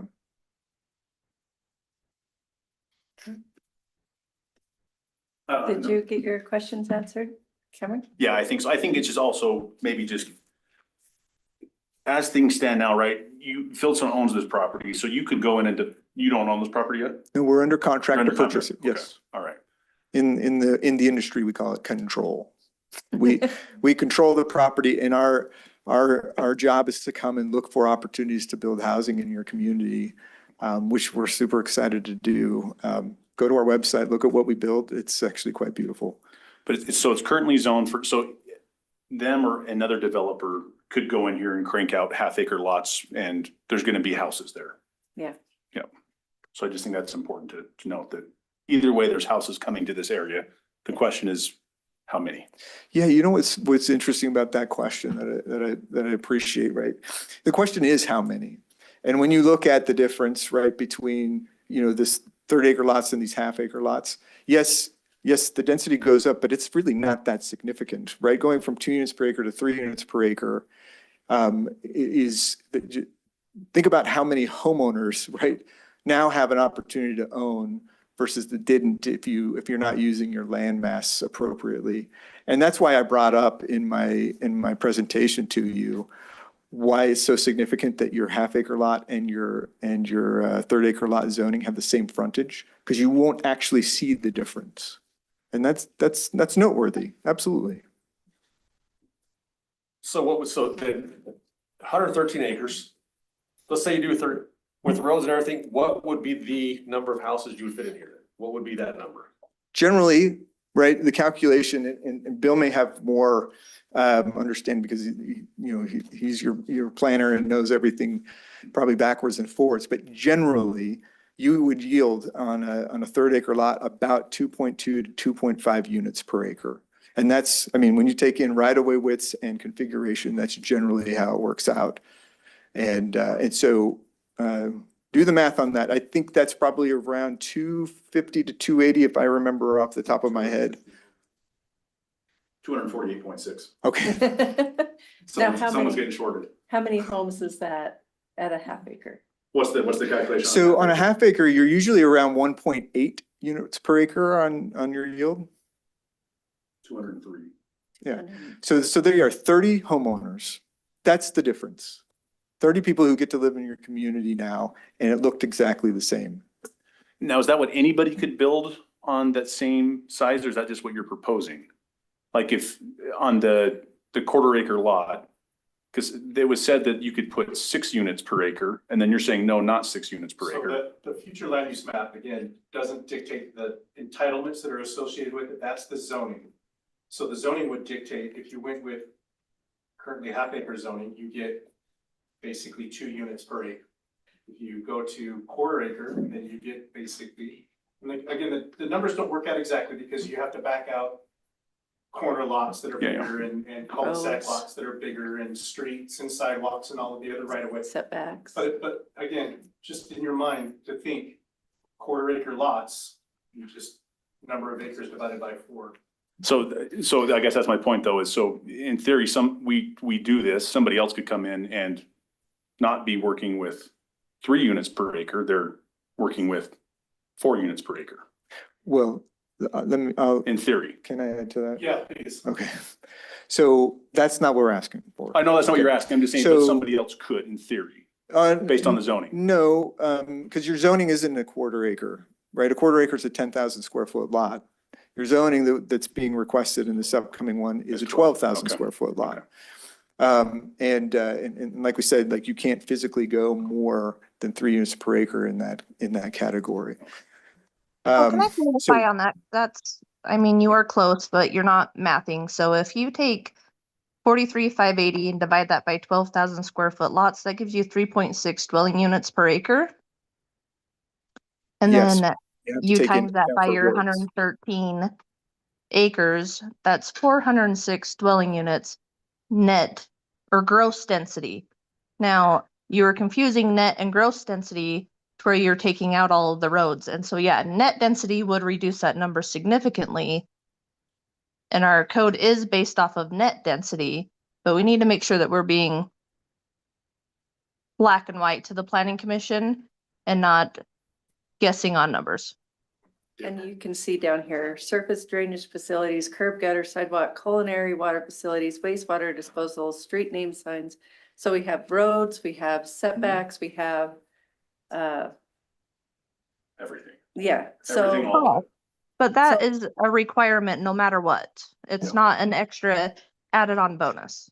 Right, That's right. and so. That's why the Tony- net is so important to the discussion. Yes, So Shelby, do I hear you say that the projected count of homes on half acre in this area, 203 homes, and then Fieldstone would like to project 240, so we're rounding that at a net 30 homes or so. Is that not accurate?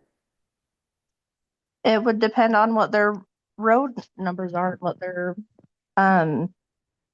Which is their hard. lot configuration is. Right. So, and it would depend on a lot of different things. And if you did a PUD, then it's all open for negotiation. So Right. what this does, though, in the case of the PUD is establish a base density from which we could work off of. You would be entitled to a certain minimum number of units based on the net. Right. And then we would work off of that to do density bonuses and other fun things that would help with the affordability question. It would raise density in some areas as was pointed out, and then allow for open space in other areas, that kind of. Right. Like, so if we take out open space and roads, and these are all approximate, you're roughly 270 dwelling units net density at the 3.6 dwelling units per acre. Taking out roads. Thank you, Shelby. Thanks, Shelley. You are. So the delta is about 60 or 70 homes with the two different. And then if you do that by half acre lots at 1.8, you're 135 homes. Okay, so we're still about 40 homes. I think the point is this, and this is what I would ask you to consider as it relates to this particular decision in the master plan, right? I would be I'm okay if you do the medium density designation, right? Which allows up to 3 units per acre. Correct, Right. but that doesn't match up with what's being proposed. That's why we have to go with the high single family residential. You saying that would work though, it's an alternative? Sounds like. Yes, and I'm not sure what Shelby's getting at. That isn't as it relates to the discussion we're having, right? Which is the built environment, right? The net, that's what we're talking about.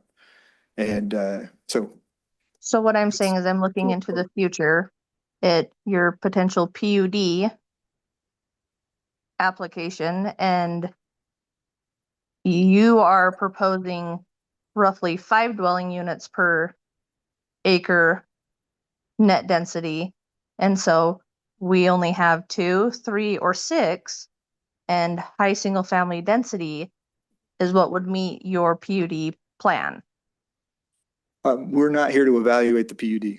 Correct, but you brought it up that it doesn't meet what it is. And so now we have to bring up the PUD to point out that this is why we went this high single family residential density for the future land use plan. And for the PUD to be an option, if it isn't, if it is not. So here's my proposal, right? I think one of you brought it up. It may have been a community member. We do not want to put you in a position where you have to guess. Okay. The PUD, if that comes before you, right, that will come with its own development agreement, which will clarify all of the gives and takes, right? You were talking about what are we going to get? That's what the PUD will do. And within the PUD, you can amend the general plan and you can amend zoning, and you can, with the development agreement, right? You can write your own code, essentially. That's how it works. What I don't want to confuse here, I think it's important to the discussion, right, is what comes next, right, which is the zoning portion of this meeting, right? That is a request for the R112 zone, which we think is an appropriate zone, especially considering the housing situation that we've talked about, right? So when I say, hey, I don't want to mix words here, and I want to be very transparent with you as a commission and eventually the city council, right? 3 units per acre is what we would be after in order to utilize the R112 zone.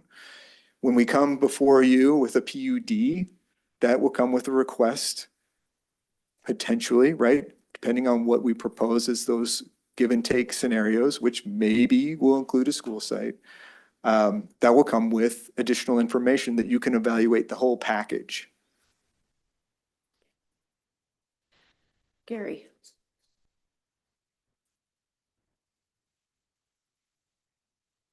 Like what you're saying, Jason, it's like the kind of thing right now we're getting ahead of ourselves because we're looking at one point and we're talking 10 steps down the road. We haven't even addressed past step number 1 yet. But we're worried about step 10. There's a lot of steps in between to get to here to there. Complicated issue.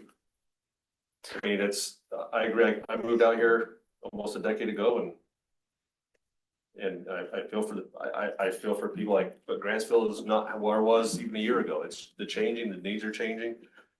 And the longer you wait, the worse it gets. It's being in real estate, the best time to buy a house was yesterday. That's the truth of it. 10 years ago. But how do you do this to keep also the aesthetics of the city of what the general plan has done? And it's a complicated issue and it's a very nuanced issue. I mean, Wade's he's since left, not everyone can manage a half-acre lot. Not everyone wants a half-acre lot. But at the same token, right, Utah is highly unaffordable. Being less expensive doesn't mean it's not expensive. Exactly. Agreed. I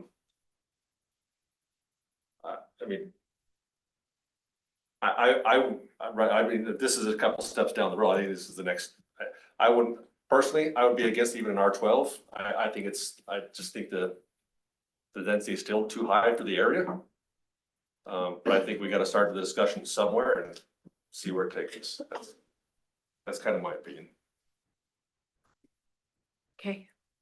Did you have any questions for Jason specifically? No, I mean, you addressed some of them because okay, so you have 113, you're going to lose a lot of roads. That's like, I'm still looking for kind of that number, but I think that's probably step number 7 or 8, and we're at 1. Yeah, So I think you're right. You evaluate. Half blindfolded in the dark room and hoping that we get something that we can go off of, and that we're looking for a compass, and right now we don't even know what direction we need to go. So, well, my hope is that I can give you that direction, right, and just how meaningful it is to go from, an R121 to an R112, right? And with that, what I'm hoping is that understanding will lead you to, hey, this is worthwhile recommendation for the city council to consider because of the significance of the savings over time. Right. if the district doesn't buy the property, then what? Well, that's why we're only talking about R112, because if they don't buy the property, you know what you got. As it relates to that future discussion, it's going to come with a packet full of details that talk about why that's the case and what comes with it. To the point that I've already, I'm going to go down that road, aren't I? We've had the discussions with them about what a contract terms would look like. The interest level is high, but again, until that time, we don't want to mix that. We want to just say what's right for the area without it. Well, until the ink's on the contracts, you're doing the right thing and saying, just leave that alone. Yeah, thank you. Jason. Great name, by the way. So I can go through all this. Jason, I actually really agree with what you're saying, a lot of what's coming with the future and what development looks like. I think the pressure is changing. I don't think half-acre lots are probably in the future for a lot of future development. I think the real issue here is the general plan and what we're looking at doing here. There's been comments made about, what about water, sewer, and traffic requirements? We have city code that manages that and how that gets worked through. And so I think that part is in there. And with any growth, a lot of people say, I'm okay with growth as long as it's not in my backyard, it's somewhere else. We manage that through the city and not everybody's going to be happy. That being said, I am not comfortable going against the general plan. I think the general plan needs to be amended. And I think the things you brought up are important because we do need to look at how we adjust moving forward with the city. And I know part of the reason I was asking about when the general plan was going to be updated was partly just to be on the record of we are looking at updating that because I think we have to look at this. If the general plan is flawed. I think it should be something the public's looking at and aware of and making that decision, and we're not piecemealing or setting a precedent by one small sliver of it. I think it needs to be addressed as a whole. So for that reason, I'm opposed to the changing of the general plan. So. Okay. Thought you were gonna give us some good information on water and stuff. No, please.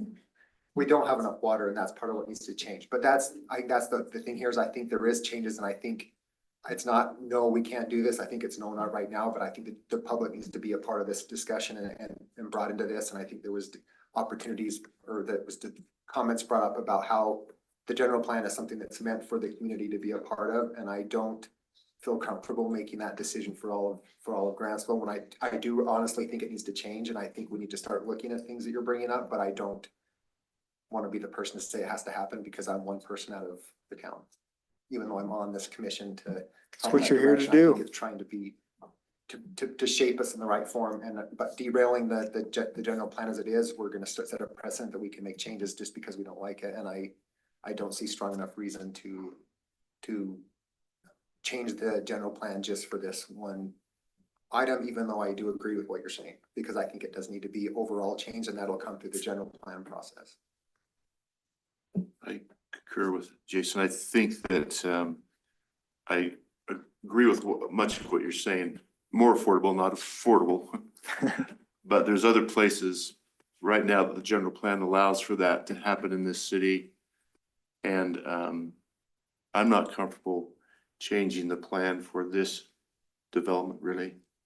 And I think especially on the cusp of a new plan being evaluated, could happen in the new general plan, but that's how I think it should happen in the new analysis, not an action by the planning commission or a recommendation by the planning commission now in this location. Okay. Go ahead. I think I think capitalism is great. I think the free market decides how a lot of these things are handled long-term. The comment was made, I don't know why we're out, bringing in more development when there's some that aren't filled. I don't think that matters. If a developer owns property, wants to buy property, wants to do something with it within what's already on the paper, I think that's great. But I think for what I've already shared, yeah, I'm not comfortable going and changing the plan at this point either, so. But if they want to go build half acres on us and see what happens, then that's great too. If you build it, they will come.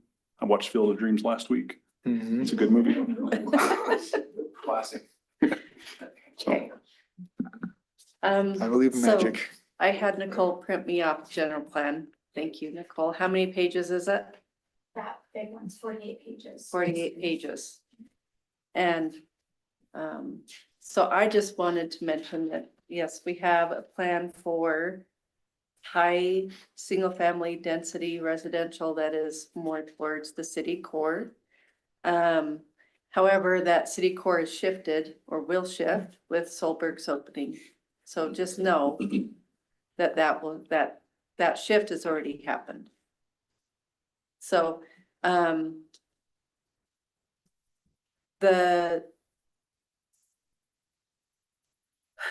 the concept is, I think, been out in the public and has kind of been blown out of proportion, right? And everybody's on board with not having greater density than what is already in the city plan. But as I am trying to convey, I feel like that movement has already happened without the purview of this body right here, the members of this body, the Solberg's movement and things shifting has already happened. Now, I did want to point out, if you wouldn't mind, you probably have it open and Shelby would be able to help me describe this better. In our general plan is this map from Johnson to Mill that shows the wetlands and floodplains that is located mostly towards the northern part of our, yep, this one. Yeah. So this one kind of struck me because it shows our reduced opportunity for having the city center where it is near Main Street and having an overlay of our general plan here, you can imagine that it kind of reduces an opportunity for development anywhere north. Now, I don't know if you can see where Main Street is. It's where that circle is. It says 132 or 138. Thank you. I can't even see it. And as we all know, we're shifting southward.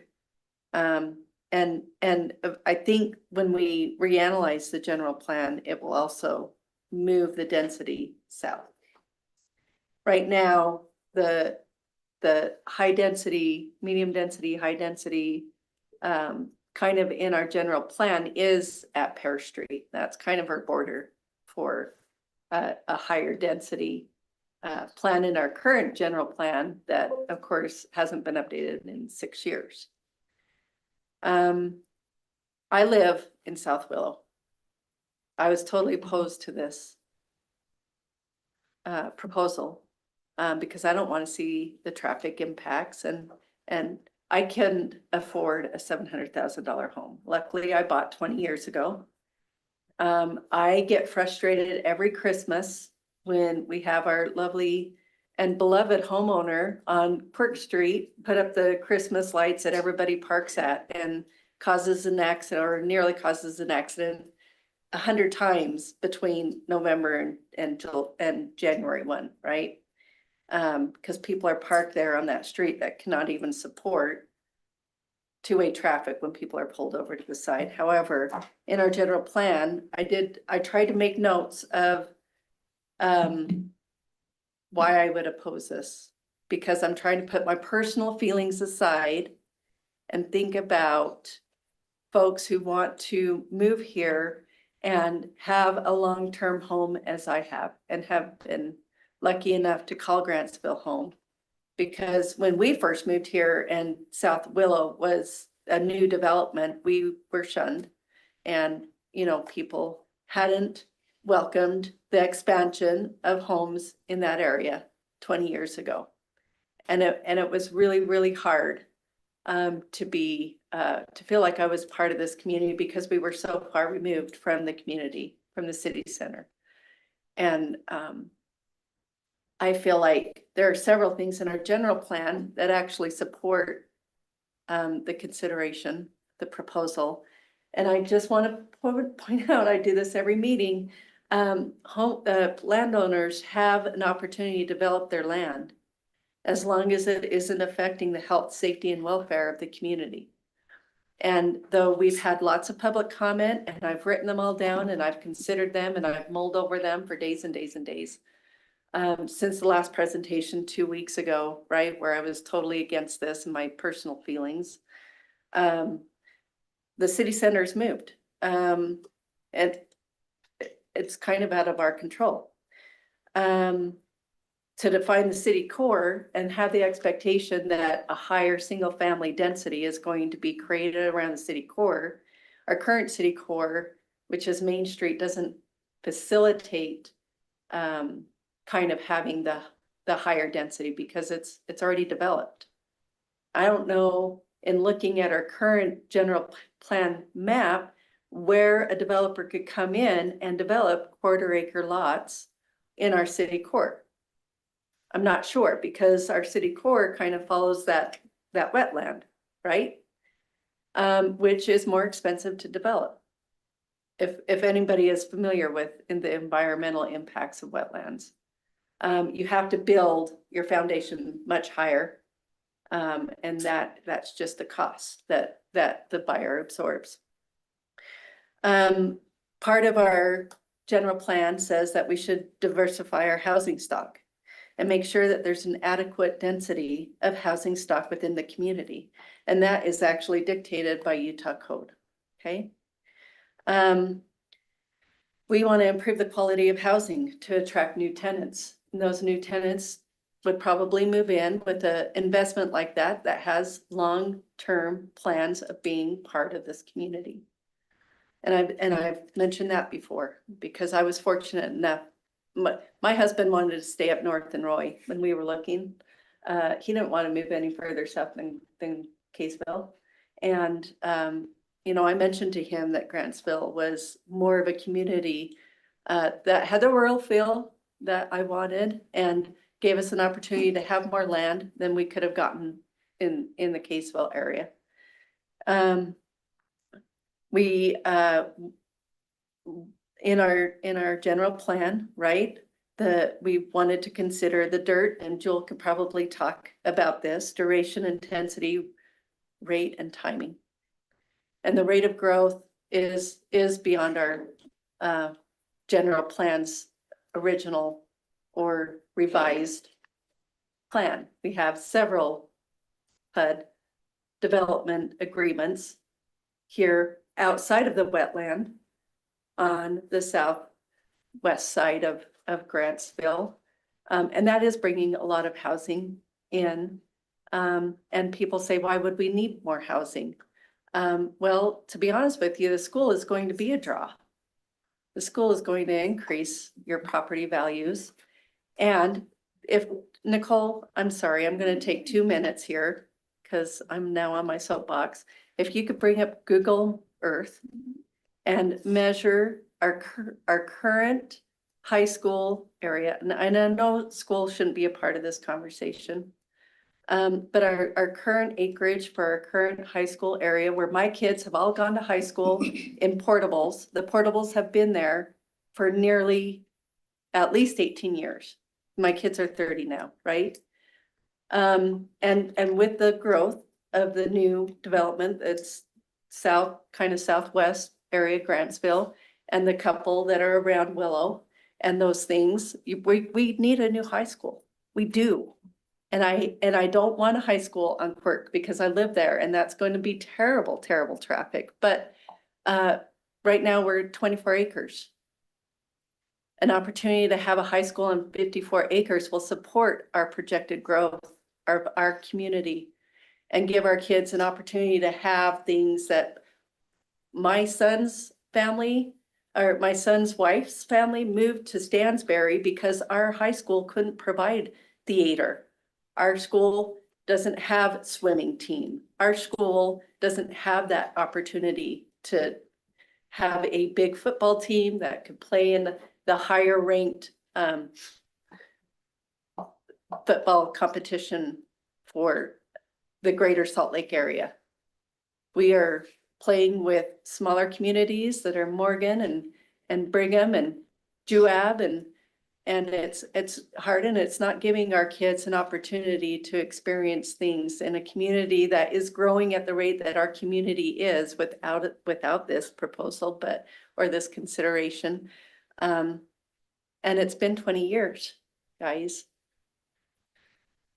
I know I made some maps. So going from 24 acres to a 56 acre area for a high school would allow a bigger football field. It would allow, you know, theater to be a focus. My daughter's a sophomore, and she took theater in junior high. She took theater and for the last 2 years in high school, and we just don't have the facilities to promote interests in a career in theater because our high school is lacking.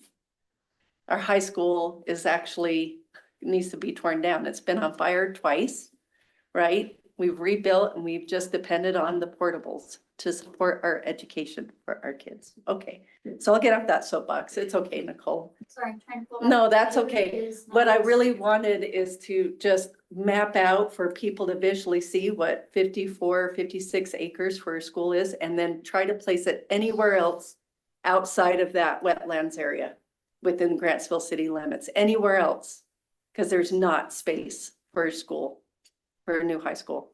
I'm sorry, we can't entertain. We've had an opportunity for public comment. I'm sorry. Yeah, I'm sorry. It's not an engaging conversation, but I'm just trying to facilitate some outside of the box thinking here. I know that it's easy to say, I don't want this because that's my feeling, right? I live here. I live up that neighborhood. I have to drive on Quirk several times a day. And my gut feeling is I don't want it, but if I was to be realistic and set my feelings aside and say, what is the greater good for my community? Knowing the growth that is coming, knowing that we need a high school that could support kids, and maybe the old high school would be a perfect site for a junior high, because our junior high has had portables. I've had 3 kids go through the school system. I'm on my 4th right now. They've all gone to class in portables. It's not a conductive learning environment in those portables. They are hot. They don't have air conditioning. There's no restrooms. And I just think that in all of my soul searching, when I have to put aside my personal feelings about what this development means for the traffic, the infrastructure, and all of the impacts that you all share concerns with, as I do, we have to be logical about it too. There has to be an opportunity for us to consider the development, the impacts, and the benefits that it brings to our community. On both sides, you have to do it. You have to be logical and put aside your personal feelings. Affordable housing incentivizes developers to create viable, affordable housing is part of our current general plan to support a mix of land uses that is well balanced, financially sound, and functional. I'm not sure how going from a half acre to a 1/3 acre is really impacting that in a negative way. It's probably not. It's probably all of those things, right? It's functional, it is sound, it is financially sound, right? It is a responsible choice, okay? We want to promote neighborhood, possibly commercial development in targeted areas, but preserve the existing residential development without distracting from the residential character.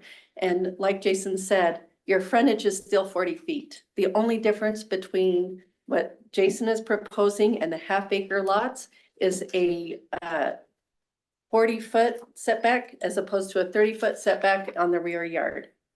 That is the only difference. The side setbacks are the same. Your coverage for buildings is the same. That frontage is what people see when they drive down the street, and it's still 70 feet. 70 feet on a half acre lot, 70 feet on a 1/3 acre lot. It's the same. Okay, but I've spent $100,000 in landscaping over 20 years that I've been here. Trees and grass and sprinklers and plants that die and that I have to replace. I have a survival rate of trees at like 70%.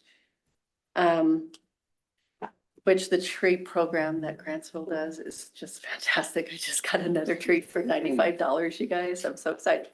Okay, so I could go on and on. We wanted to increase density along the main corridor and focus on that. But again, the corridor is shifting. It's going to shift because Solberg's is under feet. And there's nothing that we can do to address that in the general plan. So, I just wanted to put that out there for y'all to think about. Well, I don't, sorry to interject here, but I agree with you. If we've adjusted the commercial corridor, that creates a ripple effect. The ripple effect has got to go throughout the whole city. And we're not Grantsville of 20, 30, even 10 years ago. Right. And this is where this is where the part of me is the nuanced part of this, is if we're looking at a future land plan that needs to be balanced. I'm looking at the land map right now that it's completely unbalanced towards now houses that nobody can afford unless you're selling a second or third time move up and you have major equity in your house, you can't afford it.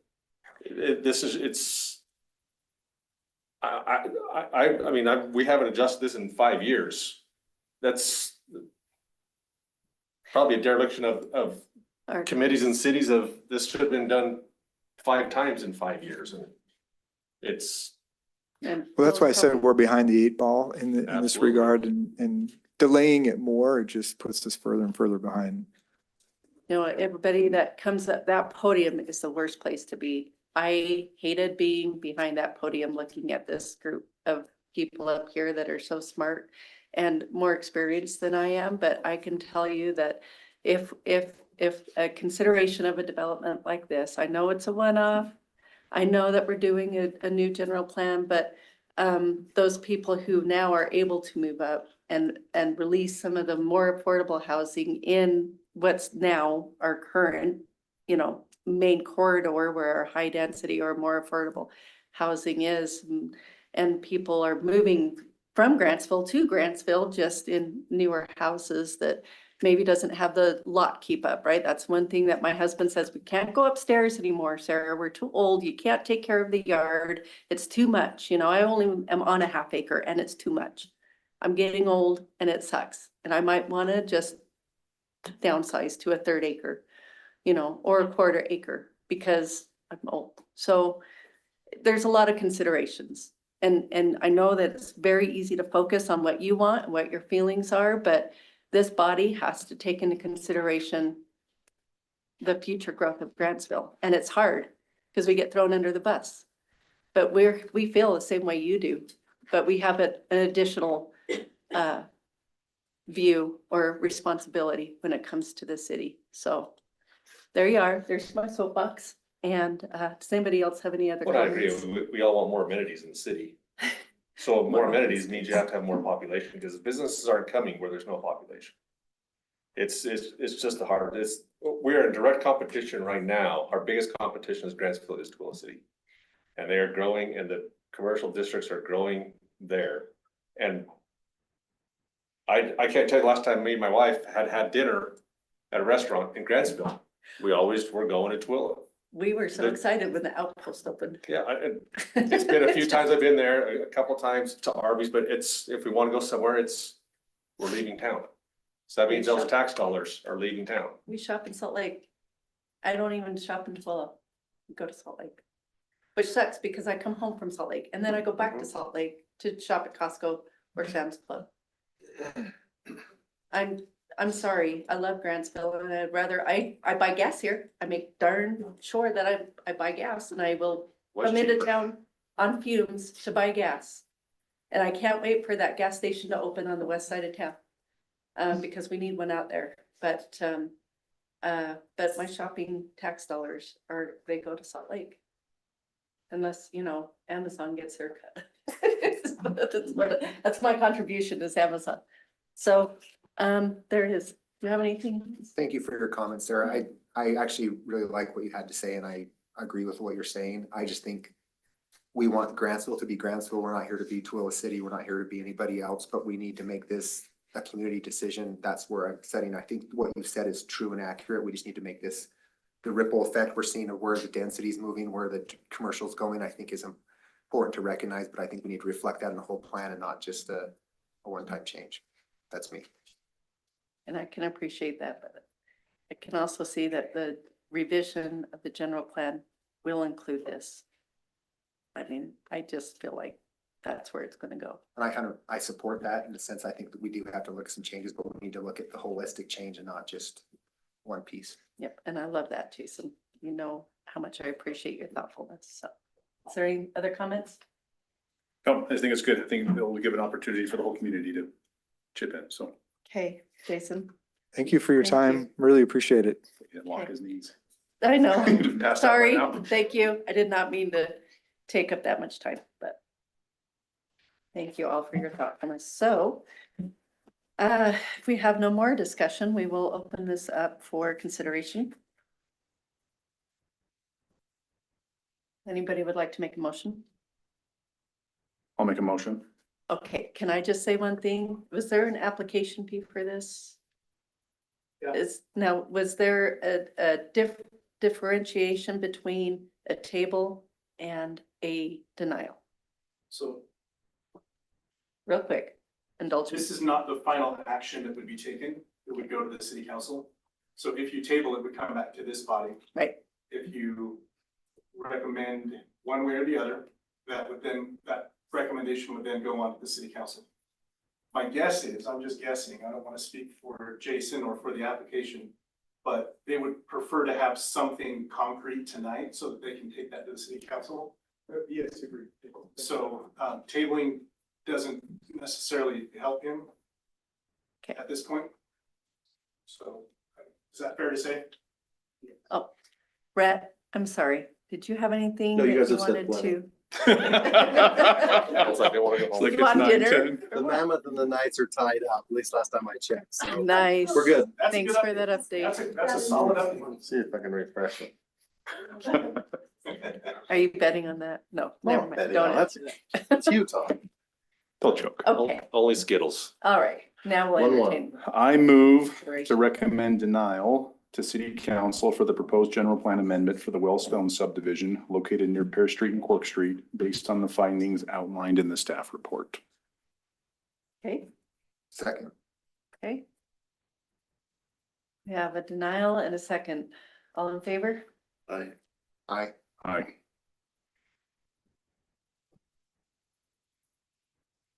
So I'm sorry, did you respond? Mm. You asked all in favor. Do you wanna do a All in roll favor call? of a denial? Yeah. Okay. Okay, Would you do a roll call, please? yes. Can we do a roll call then, Gary? Yeah, so you asked all in favor of denial. And they said aye. Right. I'm not in favor, so you have Oh. all opposed. I would say You're no. I have a no to the motion. No to the motion to deny. Correct. Thank you, Gary. Yay Jason. to deny. Yay to the denial. John, Cam, oh, John? John Montgomery, nay, or yay to the denial. Yay to the denial. Cameron Moulton, yay to the denial. Sarah Moore, I am opposed to the denial. So that passes. We will recommend a denial, the city council, and will council consider where it goes from here. So Bill, welcome. Welcome back. Feels like forever since. I just couldn't sit down anymore. I'm so excited for this next item. So what happens with the next item then? I'm intrigued. Just go ahead and call it in. Okay. Or call it out and then we can talk about it. Okay, so we will close agenda item 3 and move on to agenda item 4.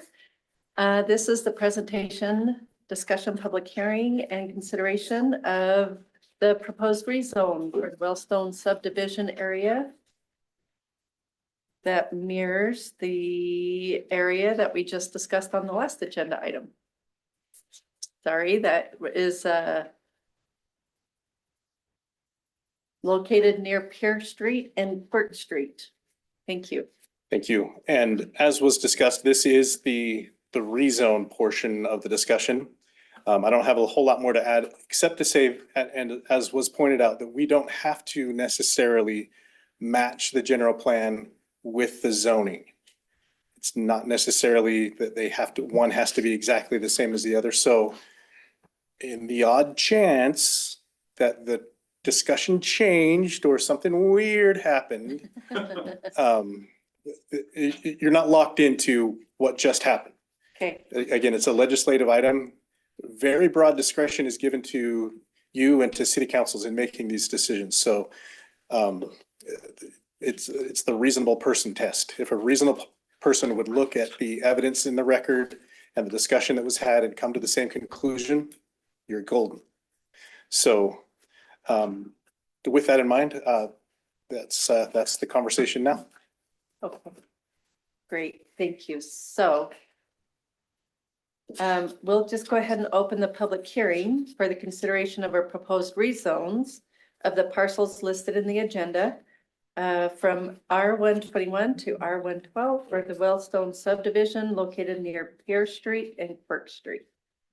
If you have public comment, welcome to approach the podium and state your name. This is going from 2,100 square foot minimum lot size to a 21,000 to 12,000. It's been a long night. It's been a long night. Hello, my name is Jewel Allen, and thank you for the discussion. That was very enlightening. I really appreciate the balanced discussion. And yes, I know it's a tough decision, but I still stand by my recommendation to deny this request for a rezoning for all the reasons I said before.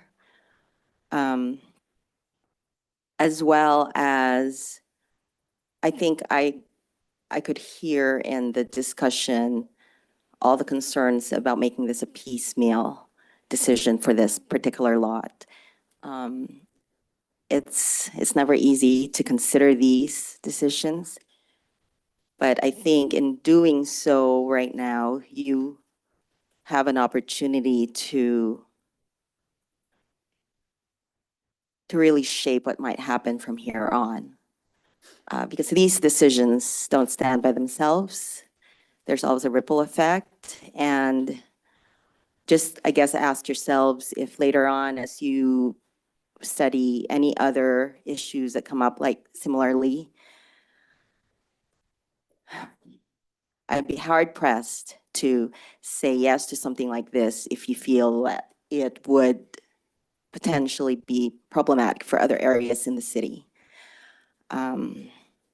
Just something to really think about. It's a lot easier to say no to this now than it is to say no to something else later because you said yes to this. So thank you.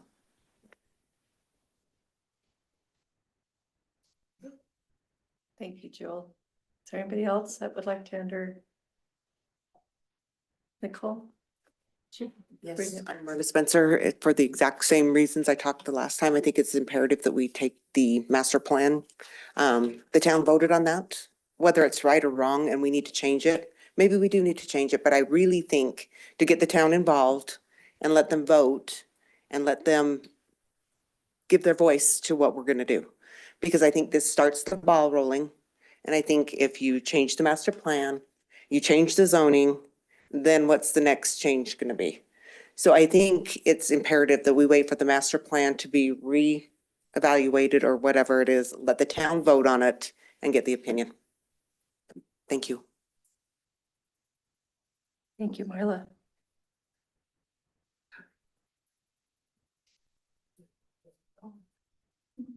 Hi, I'm Catherine again. Sorry. That's okay. I still stand on my opinion to hold off on the development of this until you guys get the full revision. And I still stand with the rest of them. And I'm pretty sure we're, as a community, we still need the rest of them to speak up and hopefully we can hear their votes too, and not just few people in this room.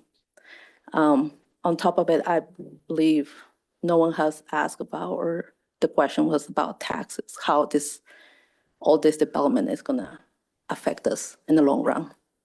But yeah, thanks. Thank you.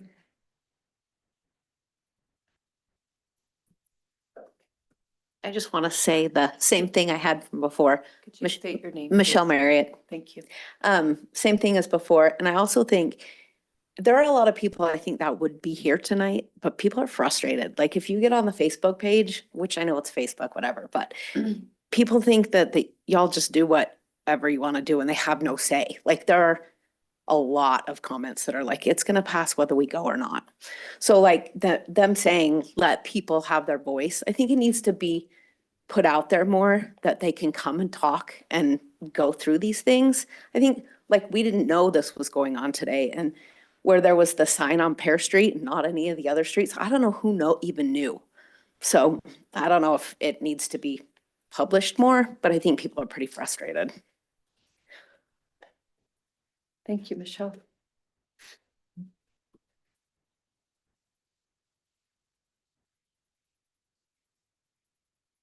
Is there anybody else that would like to enter public comment regarding the proposed rezone?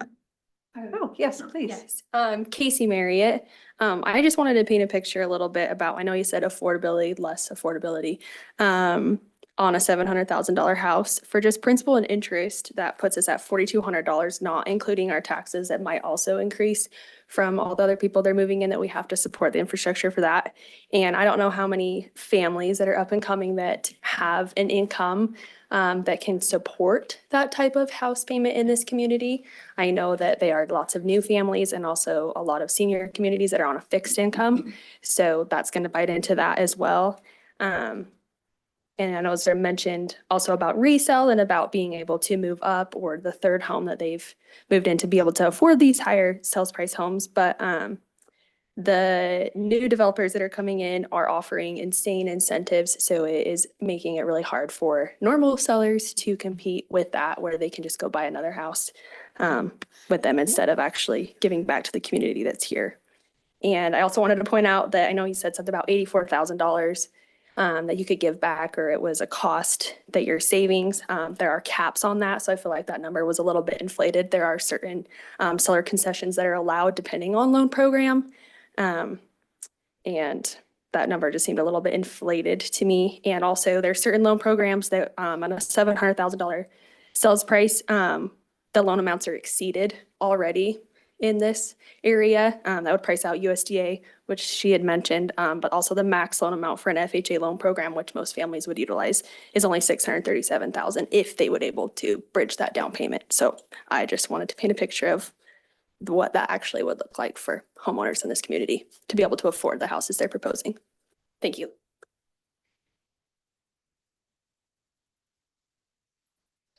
Thank you, Casey.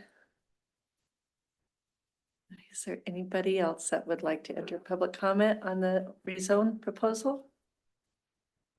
I do think Lisa has raised her hand again online. We want to try to let her speak and see if she's got a better Connection? That would be great, Nicole. Thank you. Okay, can you hear me? Oh, yes, thank you. Okay.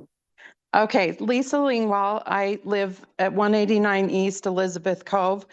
And so my backyard is actually quirk and pear. So this whole thing really affects me in specific. And when we moved here, we were kind of led to believe that which we knew that there would be growth, but when there was growth, it would be more spread out.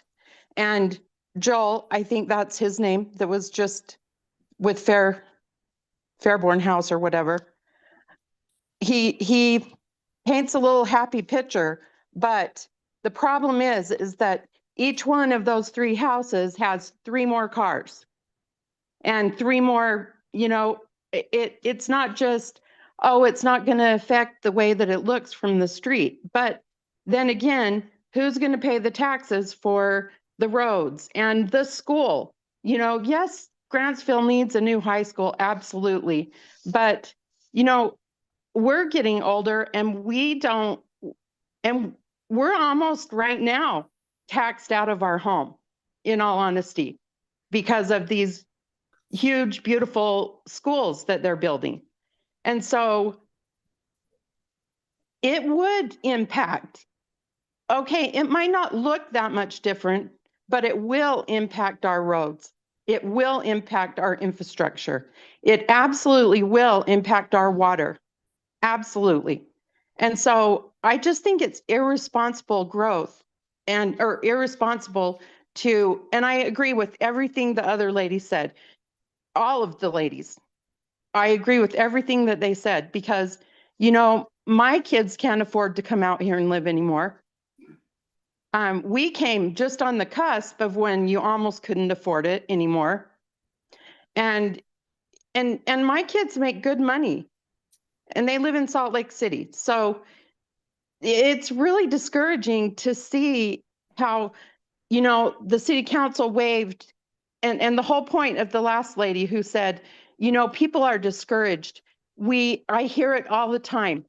Why even go to the meetings? Because they don't listen to you anyway. You can talk your head off, but they're going to do whatever the hell they want to anyway. And that is the general consensus. And I think that needs to change in this city. It's been really disheartening to see this and for everybody to bow to these developers, including Solberg's, by the way. And yes, that has now changed our whole dynamic of our city. So now we need to have high density housing in closer to, further out because it's changed our whole dynamics. And so it's really frustrating. And I do think that as a planning and zoning, and also a city council that you people that we voted in, most of you, should be listening to your constituents, because it's not right that you're not. You treat us like we're dirt on your shoes. Okay, And Lisa, it's you're really, at 3 minutes. okay, thank you. Thank you. Yeah, I was gonna say, you're about Is there anybody else that is online that would like to enter public comment? Carrie, we've got Carrie, I'm gonna go ahead and unmute her. That's great. Thank you. Can you hear me? Yes, Carrie. So one thing I would like to bring up is that hasn't been brought up tonight is the safety of our kids in the already surrounding schools. We have so many schools right in this area. With all that added traffic, we're putting more pressure on these little kids that are walking to school. I drive up and down Quirk Street. We have one area on that street that there is no walking path or sidewalk. And I have watched multiple times little kids come out on that street because the end of the walking path to get back to the other sidewalk on Pear. With that much traffic on those roads, with all these added houses, who is looking out for our children? That's what I'm concerned about.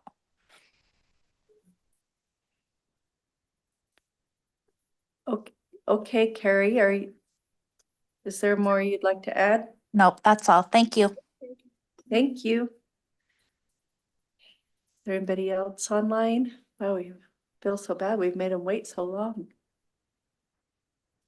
Please raise your hand if you're online and would like to enter a comment into the public record. Okay. Is there anybody else in the room that would like to enter a comment into the public record regarding rezone? My name is Rachel Talbot. Thank you, Rachel.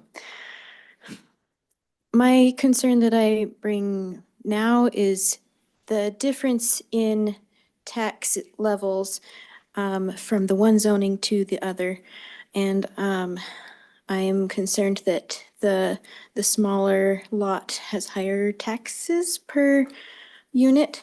And I don't know the difference, but I have a concern about that. And that's my comment. Thank you, Rachel.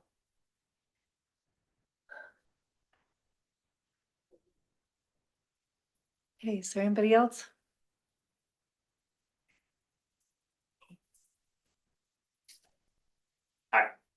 Hi. Brian Johnson. Brian. I might be the problem. So we are a resident of 7 days. We have just moved in. Different perspective though, maybe for you guys. So we came from South Jordan. 700,000 seems awfully low for a price of a house. But that's the average about anywhere you're going to go. So I would, what drew us to Grantsville is the opportunity to have more at your house, a little more land, be able to, like you were saying before, to get away from a few things. You need to remember what Grantsville means. The community, I guess, the opportunity to slow down a little bit, not be in such a huge city. I think somebody else had mentioned it. If you build it, they will come. The half acres are going to sell. There are just as many people that would be interested in the half acres as there are in quarter acres or third acres. But the more rural community is what draws people. That's what Grantsville is, just from our perspective. But thank you. Thank you, Brian. Okay, anybody else? You're really welcome. Okay, nobody else? Nobody else online, Nicole? Just to double check one more time. All right, we'll close that public hearing. We'll bring this back for consideration, discussion and consideration.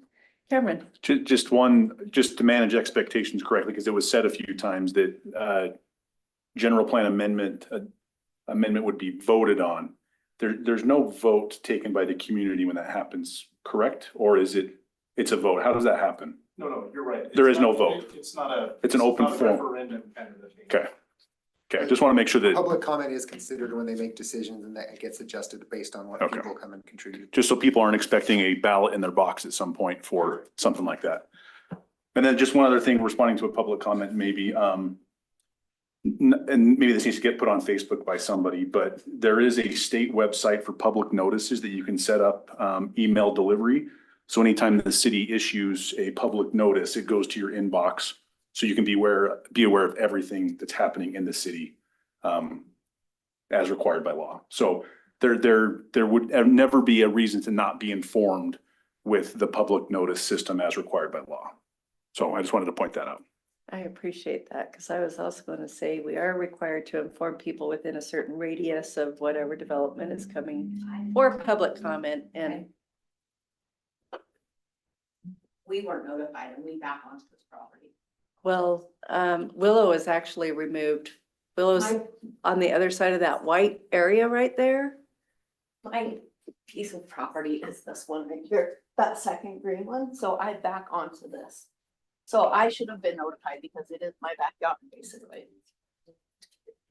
And if a development agreement was on the agenda, you probably would have gotten a direct notice. However, this is not for a development agreement. This is for just a change in the general plan and zoning. So, we have to notify, we get a radius report from Tooele County. The applicant has to provide that to us along with mailing labels. So we use what Tooele County gives us. We send out all of them together. We do get some back as undeliverable, but we do send those out.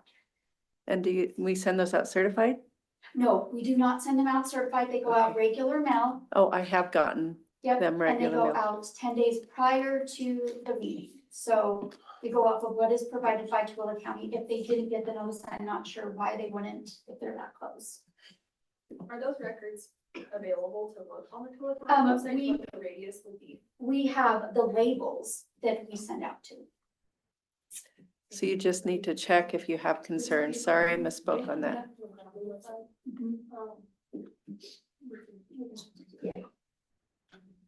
I apologize. Thank you for correcting me.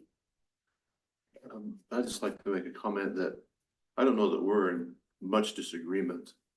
I'm really coming where Jason's coming from is that I don't feel the urgency of making this decision now when we maybe have been remiss in updating the general plan, and now we're about to do so. From this group, there's some real resentment that they're not being heard. So let's go through the general plan. The city's not gonna suffer immeasurably by this being delayed a bit till that general plan is redone. Let's hear what the professionals say, people say, and then we can revisit this again. And maybe even the school will be tied down by then, I don't know. You can have control of a property without owning it and make agreements. So anyway, I don't know that we're so out of sync, the commission here. For me, it's more of a timing and why are we in such a hurry to approve this little segment, modify the general plan and the zoning because they're intertwined when we are on the cusp of doing maybe we should have been doing along the way. And so that's where I'm coming from. The answer to that, I'm sorry to interject here, but the answer to that is that we have an application before us that was duly filled out and submitted to the city, and the property owners or the interested parties are within their rights to submit an application and have their. Totally agree with that. All I'm saying is the reason for my decision is that application came when it came, we need to address it.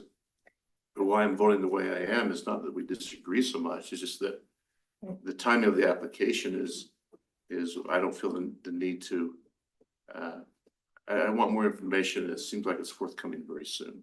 And we hear more from the public very soon. So we've done what we need to do. Just why I'm voting the way I'm voting, I'm explaining. Well, so this one is for the rezone. This is a separate issue. I understand than- completely, Okay. but they're so intertwined. I mean, I understand what you're saying, but I'm just talking about both, the way I feel about both of the votes. Is I don't, I think we're rushing it if we have to respond. We do have to respond to this, and I'm gonna respond to it this way. So we're 6 months from now, I'd like to respond to it differently. But I would have more information. I would have heard from the public, I would have heard the professionals. So. And there would be an opportunity to recommend a table. If that's something that you want to do, but let's see what other folks, Jason, you want to? John said pretty much what I'm saying. I think I'm not opposed at all to what Fieldstone's proposing in the sense of considering it. But I think the process needs to be different than what we're doing today. And I don't know, what does tabling do with them as far as the applicant right now? And I don't know if it's going to help them or hurt them right now, other than we've got to get the general plan. If we already denied the general plan update, then I don't know that this is gonna do anything different than. The only thing that tabling does for the applicant is provide an opportunity to come back with additional information. I don't know if that's gonna be in the offing necessarily. If anything's gonna change in the next couple of weeks, that would help. It's just really, forgive me, I don't mean to speak for you, but it's a delay, and they would, again, you can address me if I'm corrected, if I'm wrong, but I think you would just prefer a straight up or down vote on this and then send it on to the city council. I'm with John. I just don't see right now the reason to approve it, so I deny. That's all. Gary? Yeah, and I'll flip on this one, only because I think going from an R21 to an R12 is too drastic. I would say more of an R15 would be more in line with what I would think. And I think more of the general plan needs to reflect more of an R15 rather than even the R12s. I just think it's probably too tight.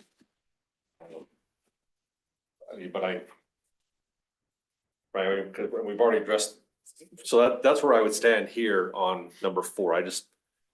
I know we've talked about the net usage of the land, and Jason brought all that up, and they would net out, quote unquote, to a 1/3 acre. But I would still like to see more like, hey, let's mandate rather than a 12 to a 15, just so we have that. And you can't go below that 1/3 acre. Then that's, that to me, that would give them some ideas of if it all passed and was approved, of okay, here's how we would have to then redesign streets and lots and how we'd have to plat that. I think the R12 is maybe just a little bit too loose, gives them a little bit, maybe too much leeway for allowing too much density, which I think, we need to, my opinion, I'm on the record now, I think we need to change the overall plan, but I think this is stepping too much in one direction. Okay. And Jason, if you want to come up, you're welcome to. So here's what my thoughts are, and you'd probably say the same thing. There is no plan for development right now, Correct. right? Yeah, but we're just, So we're these just are the talking first agenda item steps. 4, right? which is asking to go from an R21 to an R12. Right. And so I'd say, hey, if go from a 21 to a 12, even though I say, hey, I would be in favor of kicking off the overall city plan, which is why I voted yes or opposed the denial on 3, right? But like, we got to start somewhere. I understand the holistic approach, but when you're building, we're talking houses, I got to build a house, I got to start from a point. Yes. And to me, I'm like, hey, this may be the kickoff point to maybe push this thing down the road that hasn't happened in 5 years. Now, having said this, now we're talking about number 4, about the rezoning. Right. I think the zoning from a 21 to a 12 is too dramatic.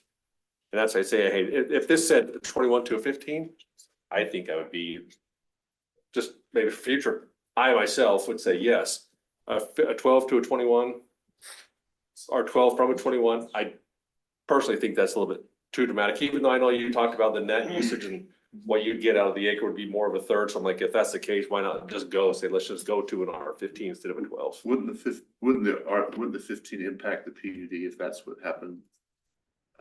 I think that's information we find later on. 15 doesn't exist under our code. So we have an Okay. RM 15, which is different Oh, okay. than. what we're Okay. talking We don't want about. We'll take that one. No, you won't. Alright. Because that's mixed use, right? Correct. Yeah, so we don't want, Okay, makes more sense. Thank you. sorry, I didn't know if you were looking at our code. I don't have it 16. memorized. I was gonna look it Yeah, up. so. That's right, start making it up. Let's go.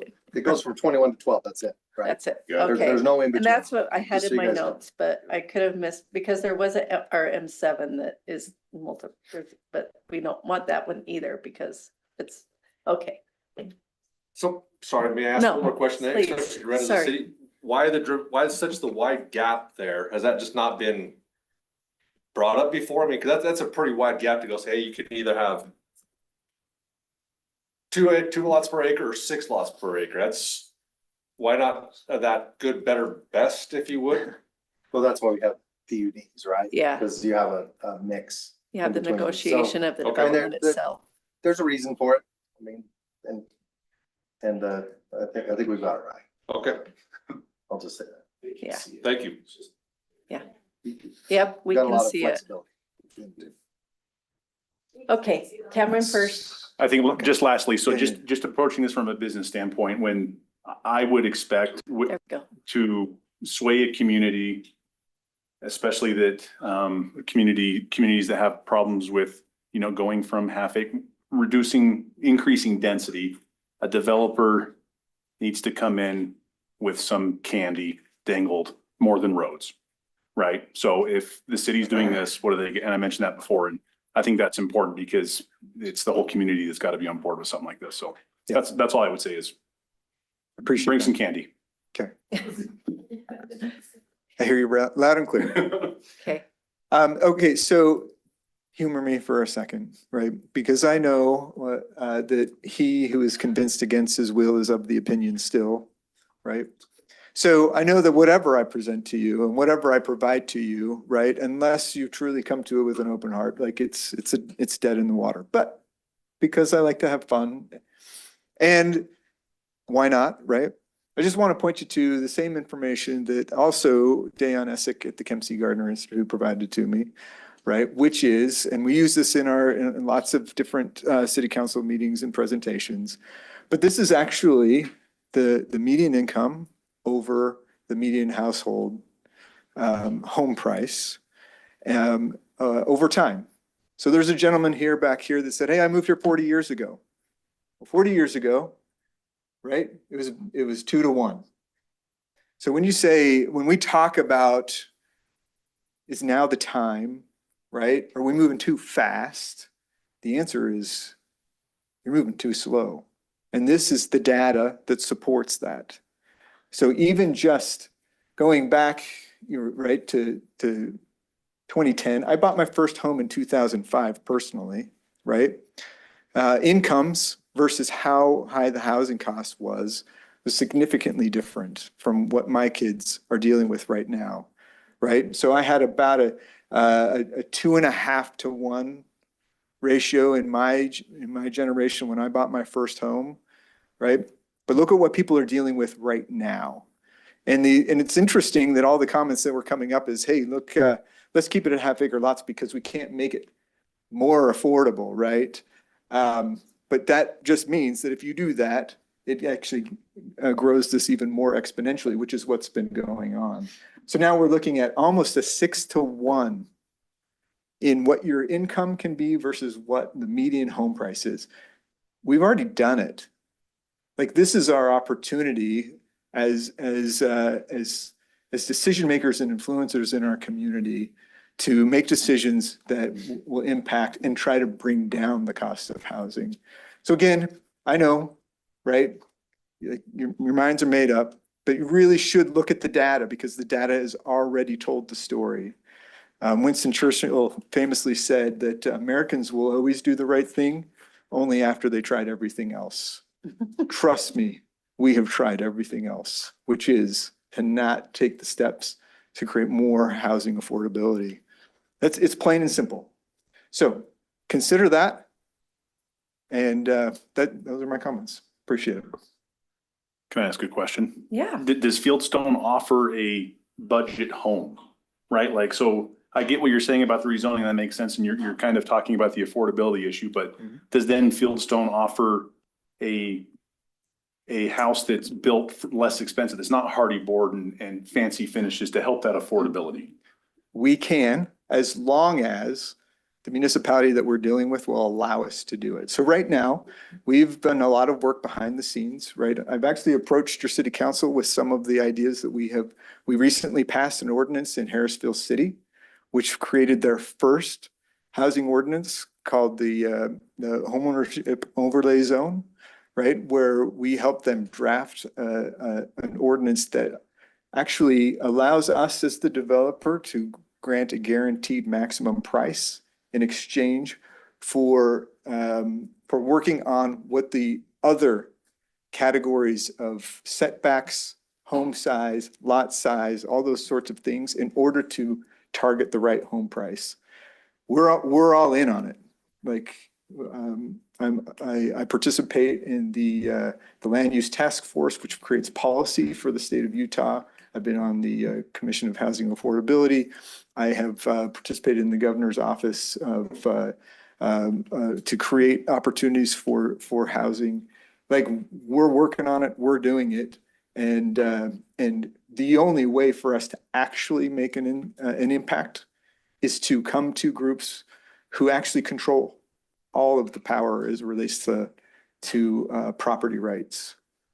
Like, you have to be very clear about this. Property rights are not in the hands of the landowner. It is in the hands of your city council, who determines what their right is to do with their property.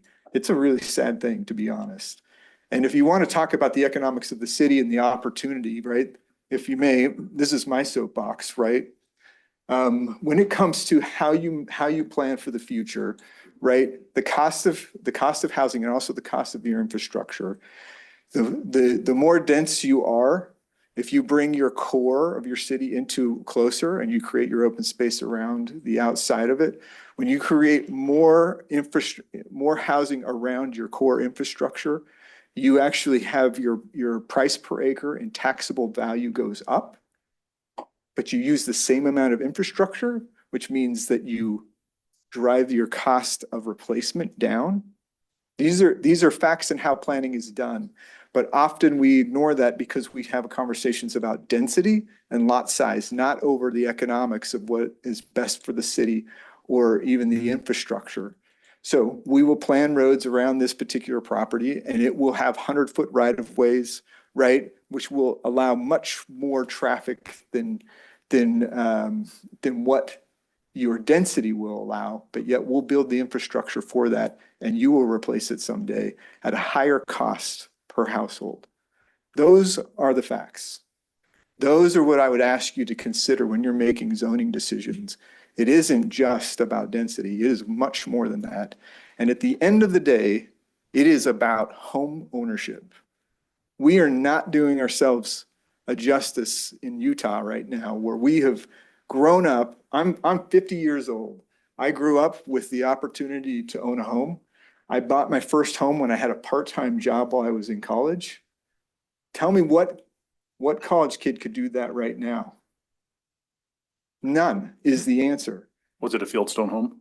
I wish it was. I wish it was. Nice. So again, these are very important conversations. I don't take this lightly. And I know that you're not either, right? I really do appreciate the conversation, but the data is well beyond kicking the can down the road and waiting for another general plan amendment. We can't wait. Now is the time. And the reality is, you can make that decision. You can give a positive recommendation, and your council, who is already, I think, great. They're the most accessible council I've ever dealt with in terms of just being able to go and have a conversation. That is such an appreciative thing. We build your roads, right? You guys make decisions for your community, and combined, that's how we create housing. It's a relationship that has to work. And when it's out of whack, my graph's gone, but that's what out of whack looks like. And I can appreciate that. I worked with the Olene Walker Housing Fund for a long time, John. has done development on affordable housing probably his whole career, or most of it, right? Yeah, I've done more than anybody in the state, I'm sure. And I wish those people who were out on social media could take a moment to educate themselves on how challenging it is. I mean, on one side, they want to be able to afford housing because housing and food, shelter, and medical care is all I hear about on social media, and how it needs to be affordable or free. And the downside is that it doesn't come free. But on the other side, they want to maintain their open spaces and their huge lots and their huge homes that nobody can afford. And I think, you know, we had public comment. I'm sorry, maybe I shouldn't say this, but Casey came up and talked about how a house payment includes interest and principal and your taxes, and there was concern about smaller houses carrying the tax burden of the whole community, and that's exactly what you spoke to. And they don't even consider what it takes for a developer to get past the finish line and how hard it is to provide affordable housing. We all have concerns about water, and we all have concerns about traffic, and we all have concerns that our kids won't be able to afford to buy a home. I have those same concerns.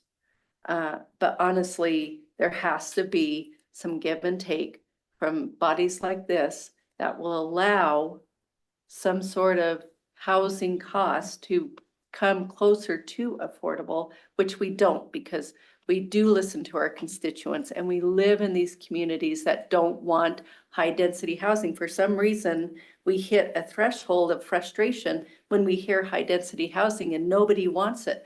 But honestly, when housing is a right and shelter is a human need, and people assume that it's an entitlement, but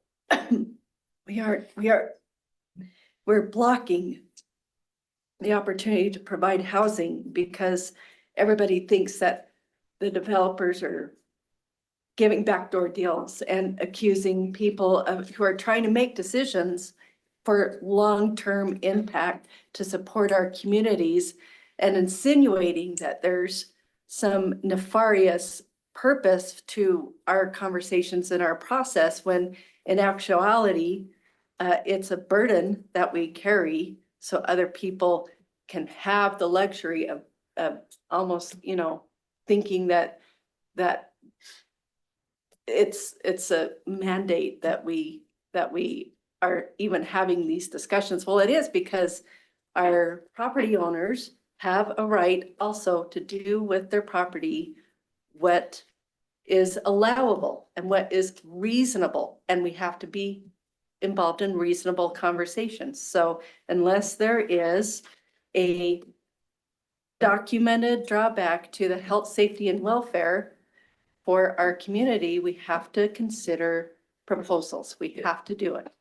And we talk about how unaffordable a $700,000 house is, but then you want to keep the zoning at half acre when it's an $800,000 or $900,000 house that is going to be built on that, and it's counterintuitive. This whole discussion is counterintuitive. So thank you for explaining really what real world development looks like when we're trying to build housing, and all of the challenges that are set before you and us in these discussions, and try to bring some sort of logic and reasonable discussion to maybe a community who isn't willing to learn and engage in the process and learn about all the ins and outs of housing and development. I would love to have a conversation about, you know, true affordability and bringing that to Grantsville, but we get roadblocked by our community members. It's really a very sad thing. We have processes in place to talk about what it takes to provide the infrastructure. We have long-term plans for infrastructure. The environmental impact was the wetlands that we cannot build on, so we have to move this direction. We have to move towards the south in order to build housing. And so it's not setting a precedent. I feel like I've always said for a year now, I want to take the discussions and the decisions that we make and create a spreadsheet to make sure that we are applying that logic equally and fairly for everything that comes before us. But I haven't been able to do that because every instance, every discussion, every unique opportunity to discuss a development and consider it has its own qualities. And so setting a precedent is not even part of the formula. It's not even a factor because the uniqueness of every opportunity that comes before us. I haven't been able to do that. I haven't been able to set a threshold and say, this is where we were at, and so we need to apply it in the future. It's totally impossible.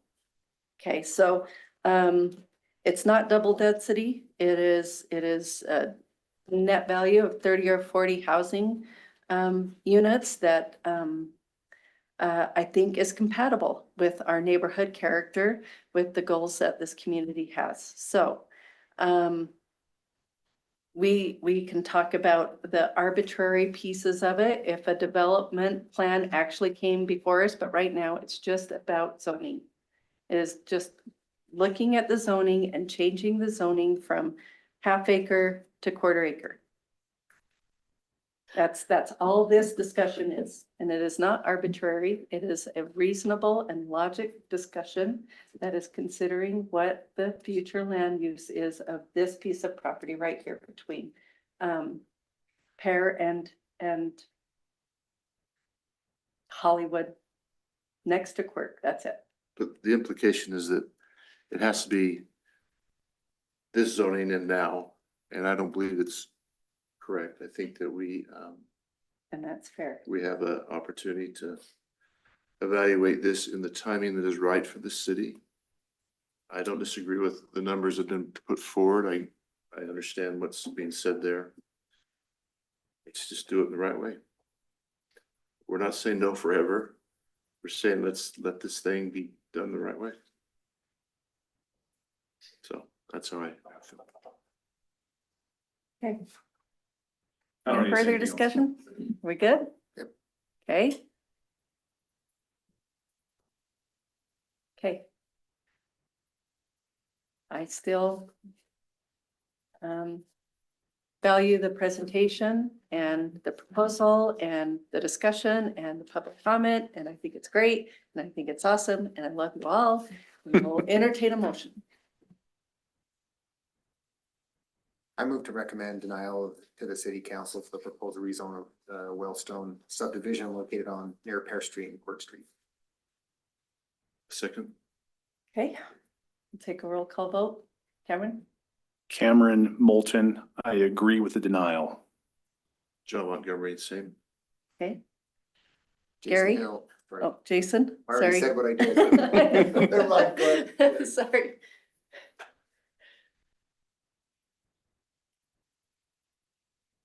I oppose the denial. Gary Merrill, I oppose the denial. Jason. I uphold the denial. Okay, Sarah Moore, I oppose the denial. So the recommendation of the city council is a denial for the rezone based on the quorum voting, and we will close that item. Thank you all. That was just so good and such a great learning experience. I just love it. I could be here for another 3 hours. Who's on board? Yeah. So we take a 5-minute Oh, break. yes, we can break. Yes, let's take a 5-minute break. That's a great idea. I'm just so reinvigorated. Reach that far. Lives for it. Stuff keeps me up at night. I'm sure I'm gonna get slaughtered on social media. but- There wasn't anything under. Thank you. It's like a microphone outlet or something, isn't it? No.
Just say, no, not that one. Say else. But you'll have to use that one again. Okay. Okay, so we will call this meeting back to order after our 5 and 7 minute break combined. And we will move on to agenda item 5, the presentation, public hearing, discussion and consideration. The proposed amendments to the Parks and Transportation Capital Facilities Plan, the impact fees facilities plan, and the impact fee analysis for Grantsville City. So if we can move on to the staff presentation. Yep. That would be great. We don't need help. Bill's going to join you. If we'll start, will you start, state your name? Yeah, my name is Robert Russell. I'm with Ensign Engineering Land Surveying. One thing I do want to correct is it's for drinking water, public safety, parks, wastewater, water rights acquisition, and storm drainage. Transportation is excluded because we're waiting on the transportation master plan to be finished before we amend that one. Right. Okay. thank So I don't you know for what correcting that, officially you need to Robert. do to correct that, but yeah, just wanted to point that out. I think we just need to state it in the public record. Okay, let me make sure No. I'm reading the right thing. Hold on. Shelby, are you still there? No. Oh, She took a 10-minute break. On the agenda, listed like that on the agenda, so. Oh, it is. Parks, okay. okay, hold on. Okay. I've lost my place. Okay. Sorry, I just wanted to Okay. make sure Shelby was here. If she is available, I just wanted to make sure, but please. Okay, yeah, I'll continue. Yeah, so we amend these annually. You know, we did amend them last May, all of them. We did amend Parks and Transportation in January 2026. Parks was just kind of cleaning up some projects, some costs. Transportation was just how we were charging impact fees. You know, we were basically for commercial basing it based on trips, based on a traffic study. So that was the cleanup that was done in January. Impact fees, they help fund expansion of public facilities. I'll kind of go through each one of these items. You know, plans are amended yearly, like I mentioned. We meet with city staff in December and then a few times, like once we meet in December to go over projects. And then we update and get feedback from city staff before we come and present to Planning Commission, City Council as a work session. And get your feedback and then incorporate that before we take it to City Council for approval. Impact fees do take 90 days before they are approved by City Council, before it goes into effect. And we do have, as I mentioned during the work session, we do have a bunch of developer projects that we know are developer driven. There's, you know, wells, tanks, you know, other items like that that are 100% developer. And we show them just to show them and have them on the plan. So we're planning for them and we can incorporate their capacities and improvements into the plan. But we purposefully keep those out because just to keep impact fees, you know, lower and more competitive. Okay. Demographics, I'll show you that in the upcoming slides. We did adjust it based on the adjustment we made to the sewer rate study. We brought them down to be a little bit more conservative. We looked back like the last 5 to 6 years. The growth rate just hadn't been quite as much. On average over like the last 26 years, it's like 4.5% to 5%. There was spikes during COVID year of 10%. But yeah, so we lowered it down. What that does is if we did in 2022 when we first submitted them after, I think it was 2016 previously, but 2022 was, you know, after the COVID years and we increased and we thought a lot of projects and development was going to come in and then it didn't quite happen. So we're going more on a historical average. And we also look at, you know, census data and Kim Gardner Institute, those other data points and do that annually so we can react accordingly. And we determine capital improvement projects based on those demographics and then the level of service for each item. And then there's also in the impact fees, you know, non-capital improvement project costs such as interest expense, existing capital assets, professional expenses, and future debt service. So this is what the population growth looks like in the next 10 years, growing about 6,000 people to, you know, 23,192. We look at the 10-year window because impact fees per project. You're supposed to use them within a 6-year period. If it is like a longer term project, like for example, the wastewater treatment plant that's now being built, you can extend that if you got a good reason and you're planning to fund it. Connections, when we look at, our service connections and ERCs, we are equating it all based on actual water usage in Grantsville. So that ERC per unit, that's based, so an ERC is an equivalent residential connection. The single family is one. And then all the other ones are adjusted based on what the water usage is per, like for trailer, for example, it's a little bit more than actual single family unit. And as we talked during the sewer rate study, that's due to just having to run the water during the winter. Oh, really? Interesting. Yeah. We do look at, it's very high level. I would say this is not as detailed as like a general plan or any type of master plan. It's a little bit more high level, kind of the 3,000 foot or 30,000 foot view. We do look at different planning areas and then associate kind of where most of the growth is going to occur and proportion it accordingly. This table shows you in that 10-year planning period, just the growth in units and ERCs. One thing that we did update this year was previously we had the same growth rate for residential and commercial, which as we look back at the last 6 years with building permits and sewer connections, water connections, just wasn't realistic. And it's more like a quarter of what residential growth is. So we've made that update. Can you go back a slide? Oh, yeah. From that, so the flux north. Oh, so what are they, I'm just trying to see the growth. Oh, those are just the areas, those aren't. how Those much are just money. the areas. Okay, all right, I thought you were saying. Oh, I may not have that in here. It's in the write-up, but Okay. most of the growth we're anticipating is going to be kind of in the southwest flux area. Yeah. Because that's where the city's seen a lot of applications occur. Yeah, makes sense. So drinking water, this is what's the level of service is based for indoor based on actual usage for the city. And as I mentioned during the work session, the outdoor, we've kept it as the state's number just because there is some concern. And this was when I guess today or this year's going to be another year where there's going to be a lack of irrigation water. But yeah, we keep it a little bit artificially high just to account for, that August, maybe end of August, September, where Grantsville Irrigation Company runs out of water and people are using the city water for irrigation.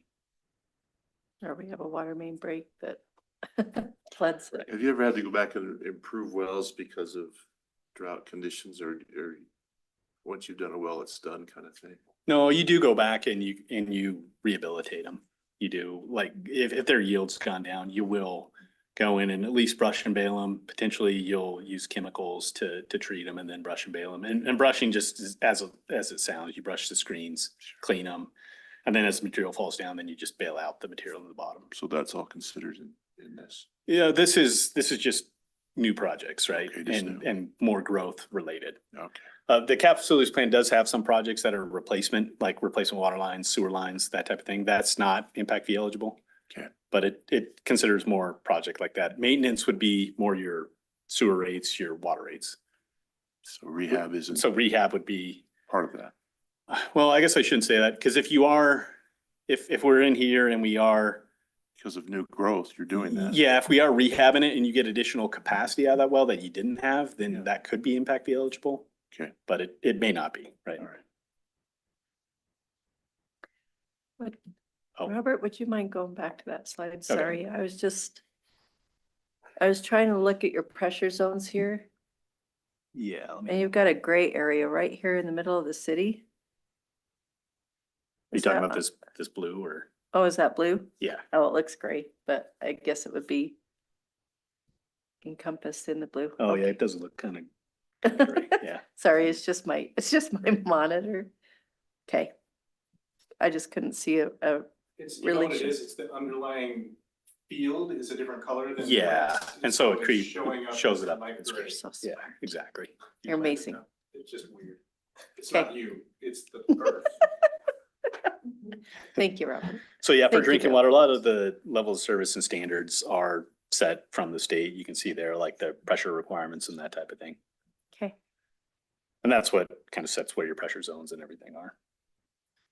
This is a list of all the capital improvement projects. There was some comment from the public just on, storage tanks, wells, that type of thing. So the Bates well, that one is Ivory Homes is constructing. That one, they will be developing it next week. So start developing the well next week. That one, they think they'll at least get 1,000 gallons per minute, potentially, up to 2,000. You never know on wells until you actually test pump them. What's the current well they're doing right now? Or which one? Right up there in that, In North Star? RV, or there's a Yeah, that's the Bates well. Bates well. Yes, sir. Yeah. And then the other one that's above North Star is the tank. That one's been sitting up there for a while because we're waiting for the Green water line, which Ivory's constructing that. The city constructed the tank. We're waiting for that water line to get to the tank so it can actually be filled. It's like you cross the road with. Yeah, because you got to do the leak test before you backfill.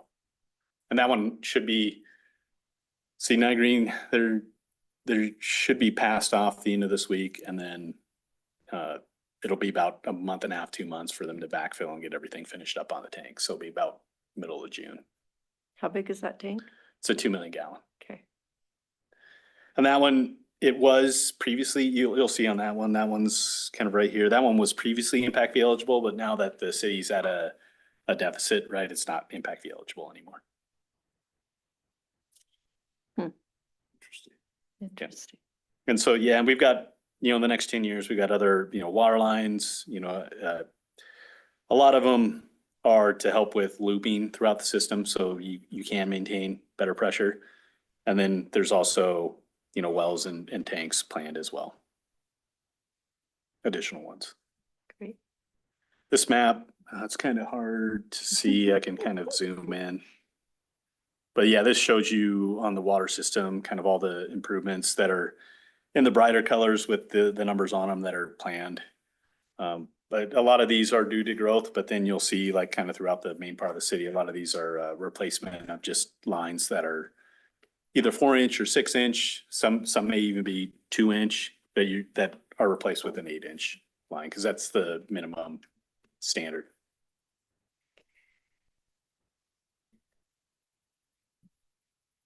So drinking water, the impact fee went up slightly. It went to up 400 for a 3/4 inch meter, which is essentially your single family home. That was mostly due to just we had reduced the population projection a little bit. So there's just less, ERCs in that 10-year planning period for the impact fee. Okay. Public safety, so level of service. A lot of this was based on, police department, fire department input, and looking at, the kind of national averages and that type of thing. So yeah, we haven't really changed this in, I think it's been about 2 or 3 years. We've kind of kept this the same. Public safety, the big change from last year to this year, which you'll see a reduced impact fee for that, is we're still showing it kind of in the tables, a future satellite fire station and ladder truck, but we've removed it from the impact fee eligible costs.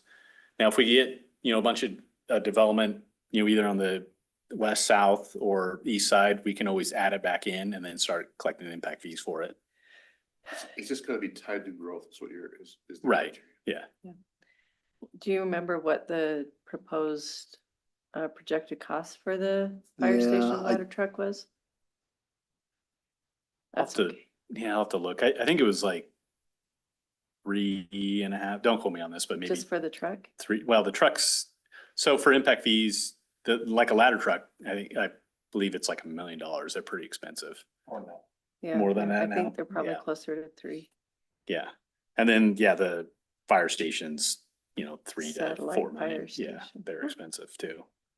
Yes, very expensive. We spent $600,000 on one and got a shell in Duchesne City. Yeah. Yeah. Got a shell of a building, nothing in it. Yeah, and with impact fees, I would mention, and I think we've got it covered in there, but yeah, like emergency vehicles or anything like that, it's gotta be 500,000 or more to be impact fee eligible. Okay. That's why they're so expensive, probably. Well, and I think if I remember right, I think they're built by probably just one company, or maybe there's a handful of companies, and I know one of them's like around the Chicago area, but Yeah, Yeah, that doesn't they're surprise expensive. me. I do paratransit and we only have one provider, one builder for paratransit vans to service the right. whole nation. It's quite a racket, I think. So I'll zoom in here. We're just showing, and these are approximate, they're subject to movement. And we're showing where potentially future satellite fire stations could go, outside the 10-year planning period, kind of spread out throughout the city. And then, potentially an animal control shelter.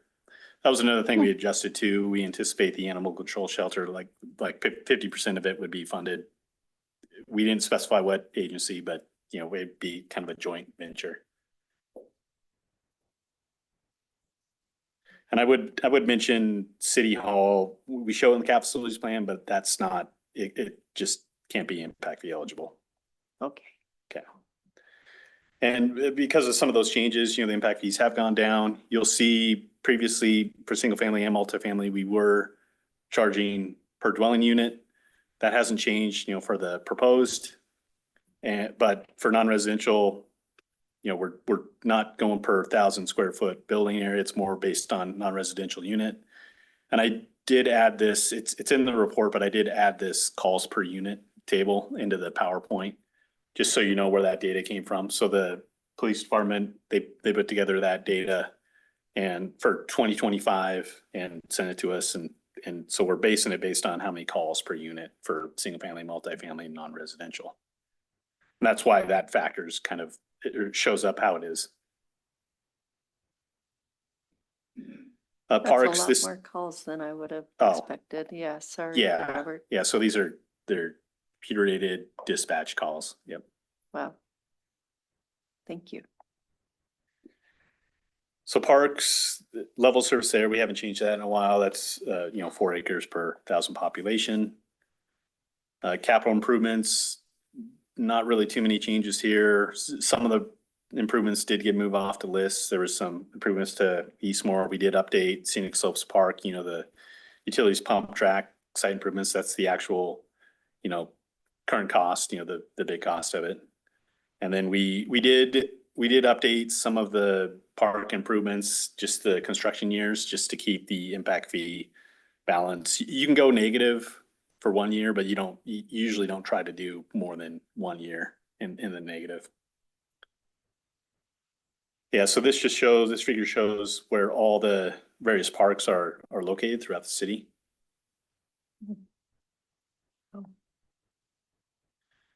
Impact fees, because of just some movement of those projects and a couple of those smaller ones just being constructed or improvements being constructed, it did go down slightly.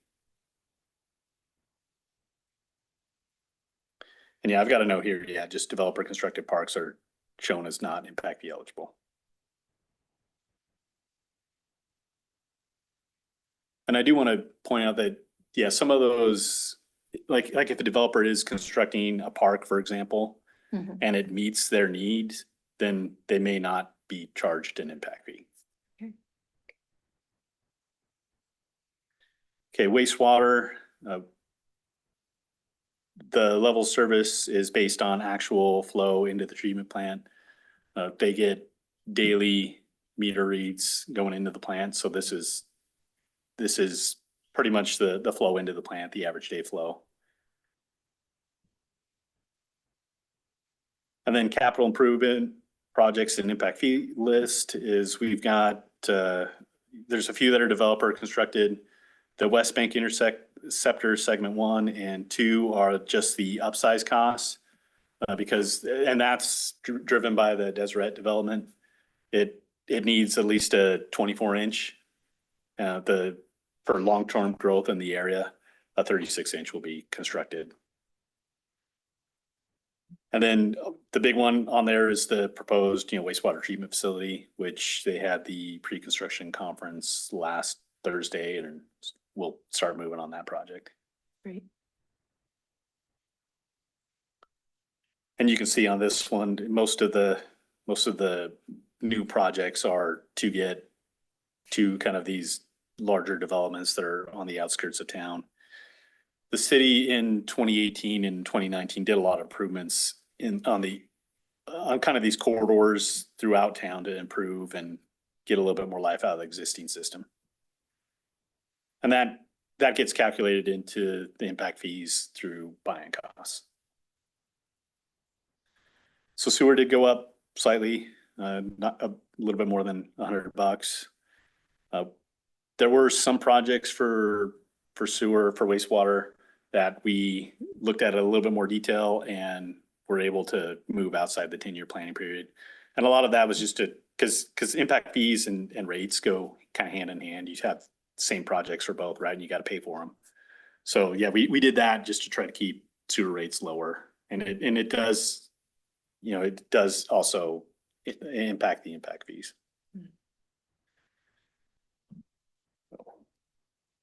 Okay, water rights acquisition. This one's pretty straightforward. It's based on, the indoor use, that's based on actual meter data, outdoors based on state data or state requirements. The only change in this one you'll see here is the water right quantity for multi-unit. What really changed that was we just looked at it and also looked at townhomes as well and adjusted it accordingly. And so it went up a little bit just based on that water right quantity. And the big driving force with water rights acquisition is that if you can find water rights, right? Like the 29,000, that's 29,000 per acre foot, the cost of water rights. Storm drainage, what I've shown here is, real quick, is that price, is that based on previous sales here in Grantsville, or where are you getting that data from? Yeah, it is based on previous sales. I would say county or city, or where did you get it from? There's various exchanges of water rights, and you can even search them on KSL and that type of thing. That's why I was saying if you can find them, like that 29,000, if somebody said, hey, I've got 100 acres at 35,000 or 40,000, somebody might just jump on that and say, oh, wow, there's that many available, so it's So kind of market. I'm just curious where it came, how granular is that number? I think it's low. Yeah, it might be low now. I've talked to other developers, builders. Right. Twilla City's saying it's lower. I'm just curious if Grantsville, if this is based on some Grantsville data, or if you're just saying you pulled it off from some county website or county number, or. Yeah, it was based on market data, but yeah, it's just hard to find water rights. Okay. So yeah, I mean, we can make that adjustment and increase that. The builders I'm dealing with right now, it's costing them more to get a water right than a building permit. Yeah. The rate's very fluid. It is very fluid. Well played. It's late for that. Well played. Okay, sorry, keep going. So yeah, we can adjust that and it'll bump those up. Yeah. I'll make a note of that. It'll work that phrase into your report somehow too. It's fluid. Yeah. It's all fluid. So storm drainage, there isn't, I mean, there's the West Bank study, and we've got those costs shown in there on the preferred alternative for that. There's a few improvements, the city has done, like on Clark Street, there was a storm drain line put in there and a few costs there, but there is no, I guess I'll mention this. I'm showing kind of the design requirements, which is essentially the city's level of service. And this shows just kind of the existing storm drainage, like tributary areas. This was the Clark Street storm drain project, which is now constructed. And then, it's kind of turned sideways, but all the improvements that were proposed in the West Bank study, and in the write-up, I can't remember how many hundreds of millions of dollars they had in there, but it's a lot. But impact fees are not charged for storm drainage because the city as a whole, the developers come in and they build, their retention basins, any improvements to channels, that type of thing. Doesn't mean in the future you couldn't, but it would mean that the city would be paying, collecting impact fees and then paying for more regional improvements such as a regional retention or detention basin. And then, larger, canals or or pipes. Too bad we don't have that problem. That's all based on the fact that the developer is going to maintain. all This was water my rights, question correct? here is. Right. repairs. Yeah. They may be allowed, if there's a path for them to discharge, they can discharge if they're not impacting downstream properties. Eagle Mountain's out of control. Draper. Yeah, so this, and we do this as best as we can when we look at their impact fees, because a lot of the times it'll say per ERU, but then they don't really give a like on their website or wherever they list their impact fees, they don't give a list of like how they actually charge them to like a 5,000 square foot retail building or a industrial building. So we have to kind of take Grantsville's level service and get it as close as we think it would be. So yeah, these kind of show you impact fee comparisons with like 5,000 square foot retail, like 1 million square foot industrial building.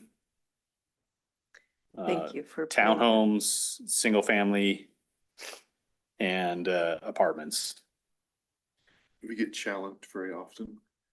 I don't know, Yes. I guess city attorney. I was watching that. He's watching that. Mammoths, The hard thing about they challenges to our lost. impact fees is that they are very, very heavily regulated by state code. So there's not a lot of, We have to have this kind of study done if we're gonna charge anybody anything.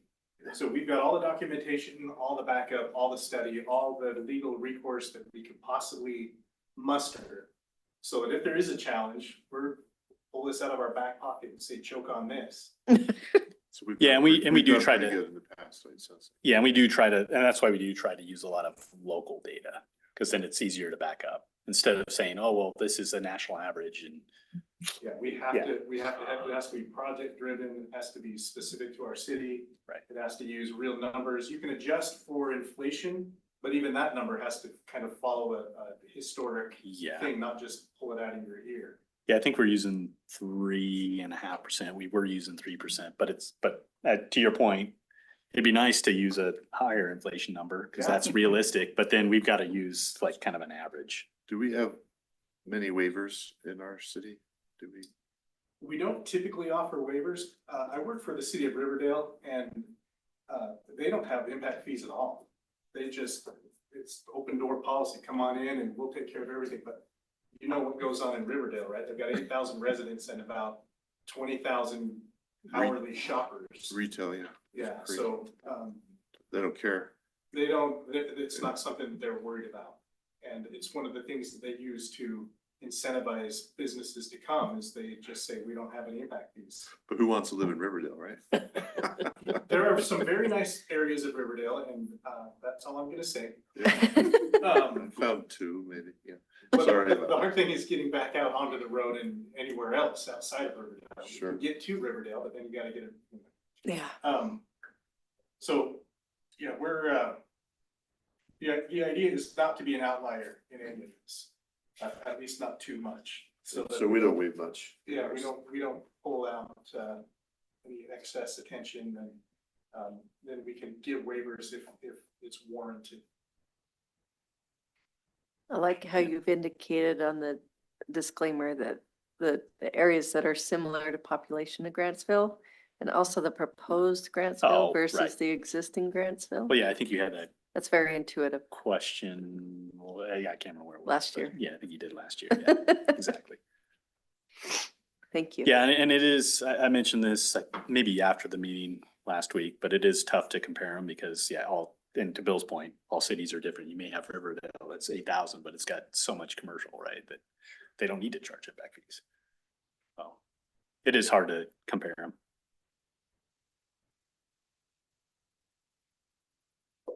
Okay, yeah, any questions? That was riveting. Is Okay. the rodeo, is the rodeo eligible for impact? No. No. Dang. We maybe had it covered there. Entrance fees, Okay, eligible for entrance fees. popcorn, you have to make it all in pop. That's great, Robert. Thank you. Okay. Okay, So we will bring this back to the commission for discussion and consideration. Have any I don't know what questions or? don't think I could contribute anything until. I have no comments. Very well put together presentation. Thank you.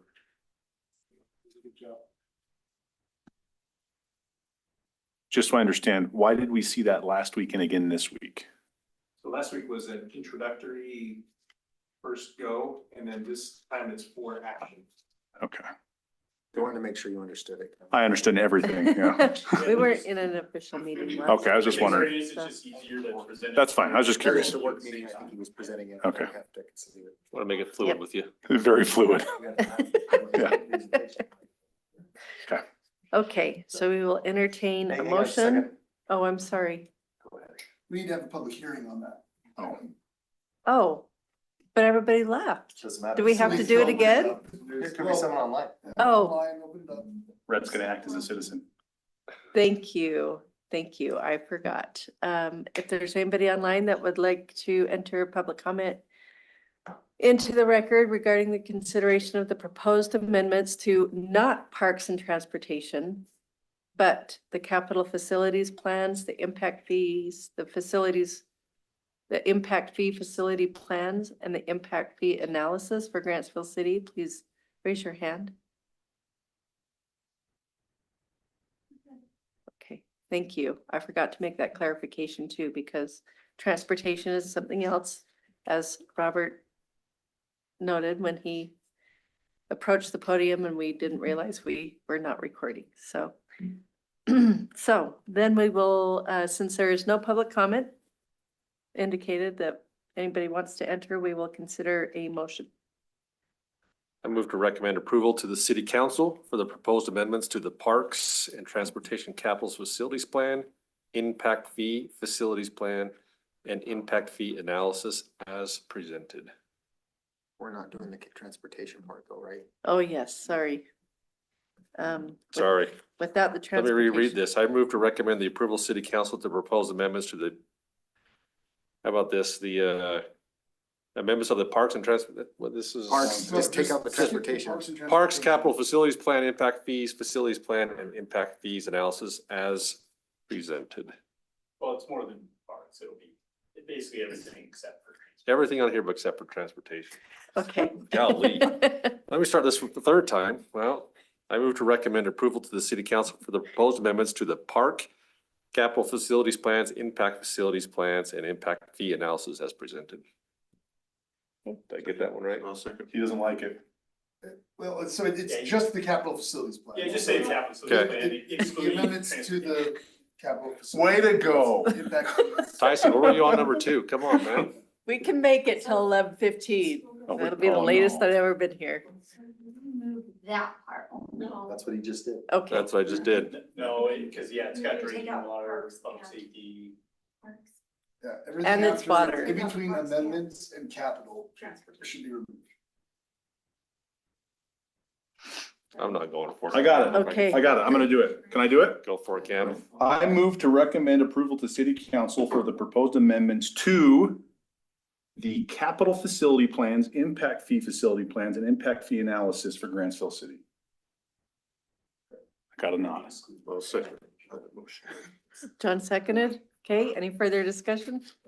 Thank you, Gary and Cameron. All in favor? Aye. Amen. Okay, we will close that agenda item 5 and move on to agenda item 6, a presentation, the discussion for the approval of the minutes from the March 24th, 2026 Planning Commission training meeting. Is there any discussion that the commissioners would like to enter into the public comment? Nothing here. Nothing. Okay, and then we're gonna just note one change to what was posted because page, Page 342 to 346 are not valid to these minutes. 342 to 346 are In the not packet. valid to the minutes that we are reviewing and approving or reviewing and considering approving, just as a technical oversight. So I will, I think I got this one. I'm gonna try this one. Okay. You're gonna laugh at me, but I'm gonna try this one anyways. I move to approve the minutes for the March 24th, 2026 Planning Commission with the redaction of pages 342 to 346 perfect. in the packet. I second that. All in favor? Aye. Aye. Great, thank you. Perfect, Gary. Okay, one then we will. Sorry, let me get the right agenda here.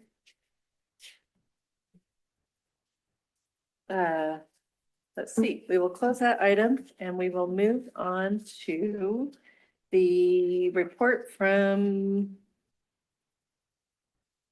City Council. Not from city staff. City staff. Oh, sorry, city staff. I'm missing a page, so my last page was that page. We did get the dates for the next planning Oh, conference. It's in I have it. September in Davis County. Can't remember where exactly, more to come, more details to come, but it's the 9th and 10th. September 9th and 10th. It should be a Thursday and Friday. Hopefully. September. Please try to make it. Yeah, that's right. That's a Wednesday, Sorry that Thursday. you didn't make it to the last one. I meant 10th and 11th then. Oh, It's a 10th Thursday, and 11th? Friday. Yeah, it's a Thursday and Friday. Oh. And it's at the Davis Conference Center. Yeah, I think That's so. over by the Layton Hills Mall. Yeah, that big place. Did you get an email too? Yes, they used to have a Roosters there, but I don't think Roosters is there anymore, which is great. Roosters is kind of the only reason to go up north. Right? Yeah. I'm not even joking. My husband and I went on our first date there, Did you go on the one on 25th? the one on 25th, not It's the so one. good. Yeah. It's like a great place. I've never been. Have to. Striped Barbecue cheeseburgers. places. Well, if I don't know what it it's, It's a brew pub. Yeah. it's got salad and sandwiches. I ordered steak. My husband ordered salad on our first date. I didn't know if I could ever see him again after that. It was very embarrassing. But, okay, Roosters, if you guys go, I'll buy you dinner set. And then submit reimbursement. So start thinking about that now. We do have some other fun things coming up. Can't go long into details, but stay tuned and eat your vitamins and lots of good stuff coming up. Make sure you sign up for the next rodeo grounds cleanup. Cause I didn't see anybody there. I bought tickets if that counts. Did you? That's So totally I counts. bought tickets for my family. so Waiting yeah. for my kids to tell me Yeah. how many tickets I need to buy. Are they almost sold out? Oh my I mean, goodness.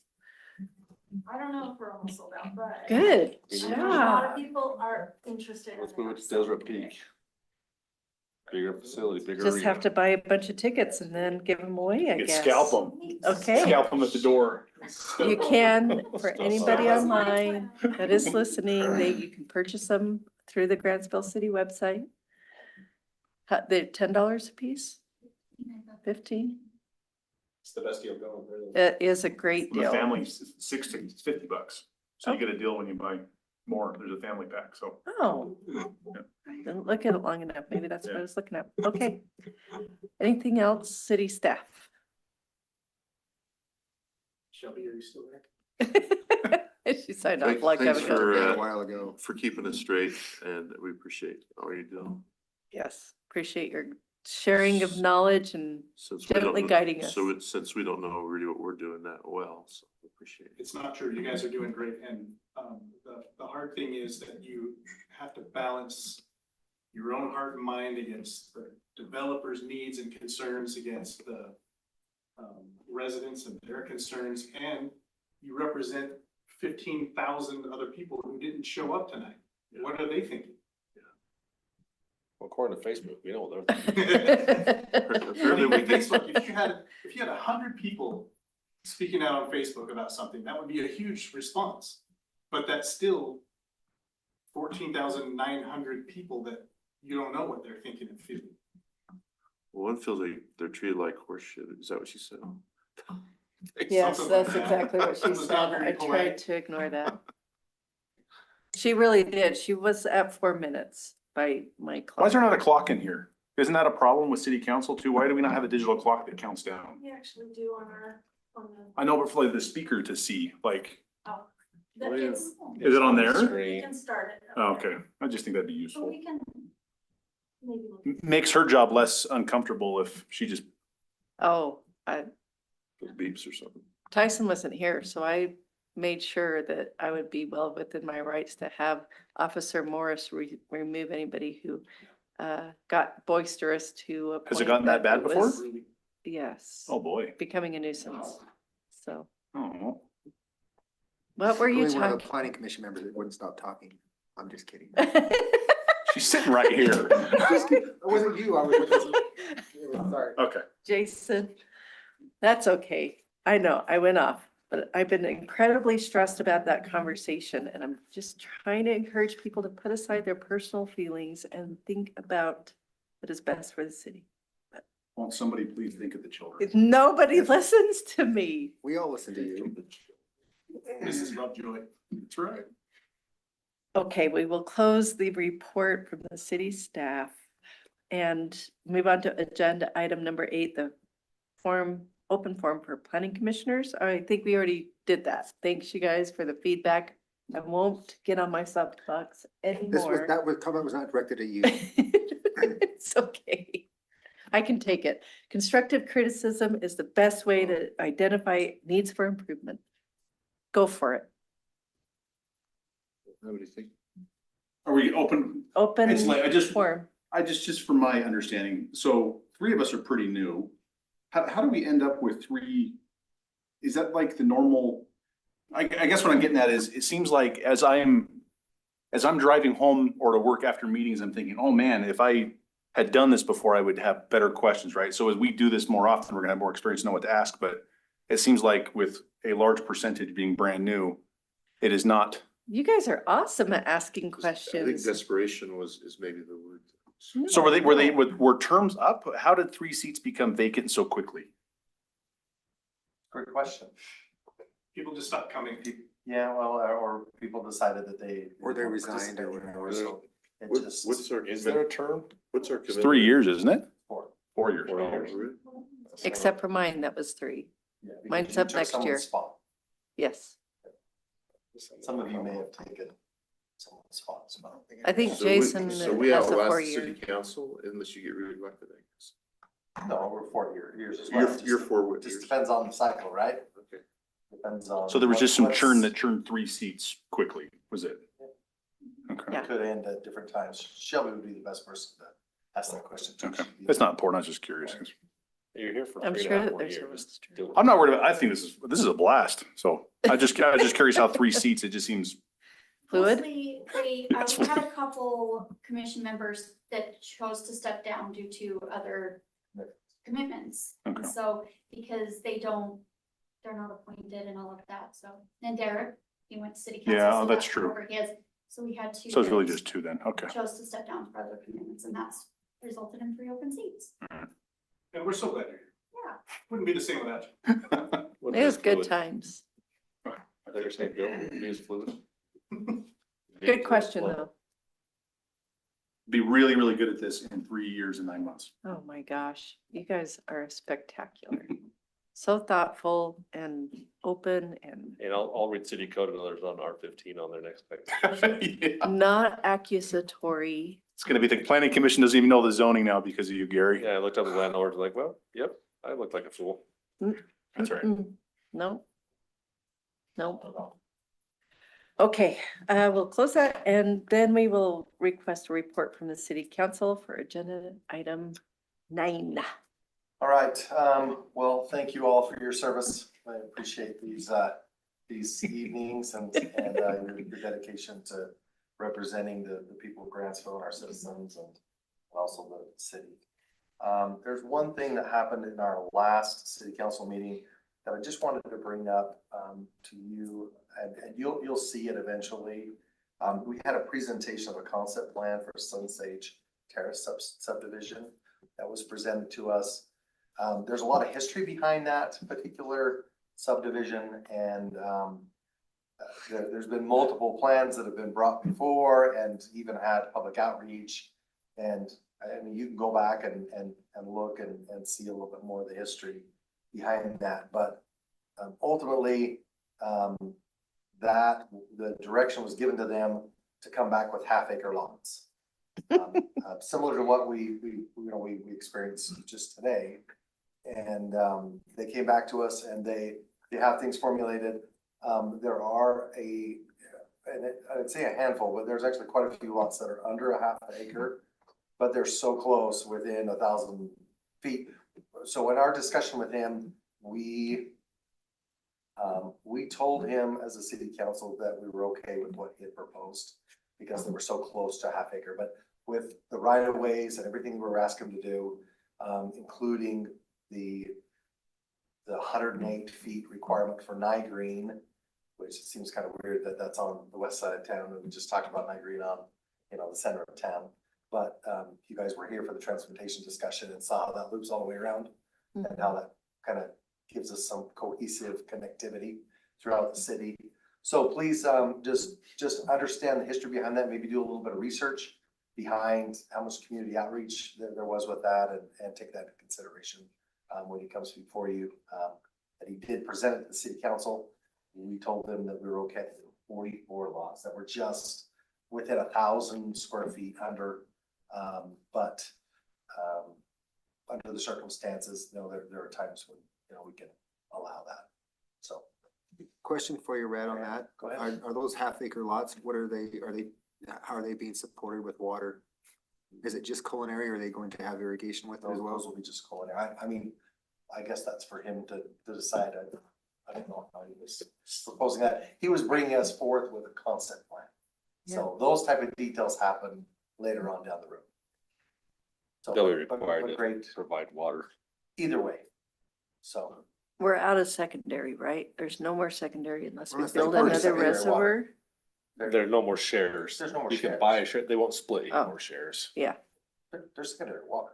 Yeah, they can. for $29,000 a share. No, that's different. Oh, There's a distinction between secondary water and an underground acre feet of water. Big okay, difference.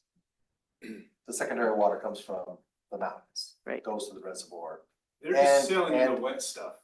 No, the paper water that you buy, the access to the underground stuff, that's the expensive stuff. Yeah. And, yeah. So they're just selling you the water, not the right. So oh, anyways, yeah, there's a distinction. okay. So I would just encourage you to, when that does come before you, that would be Sun Sage Terrace subdivisions phases 4 through 6.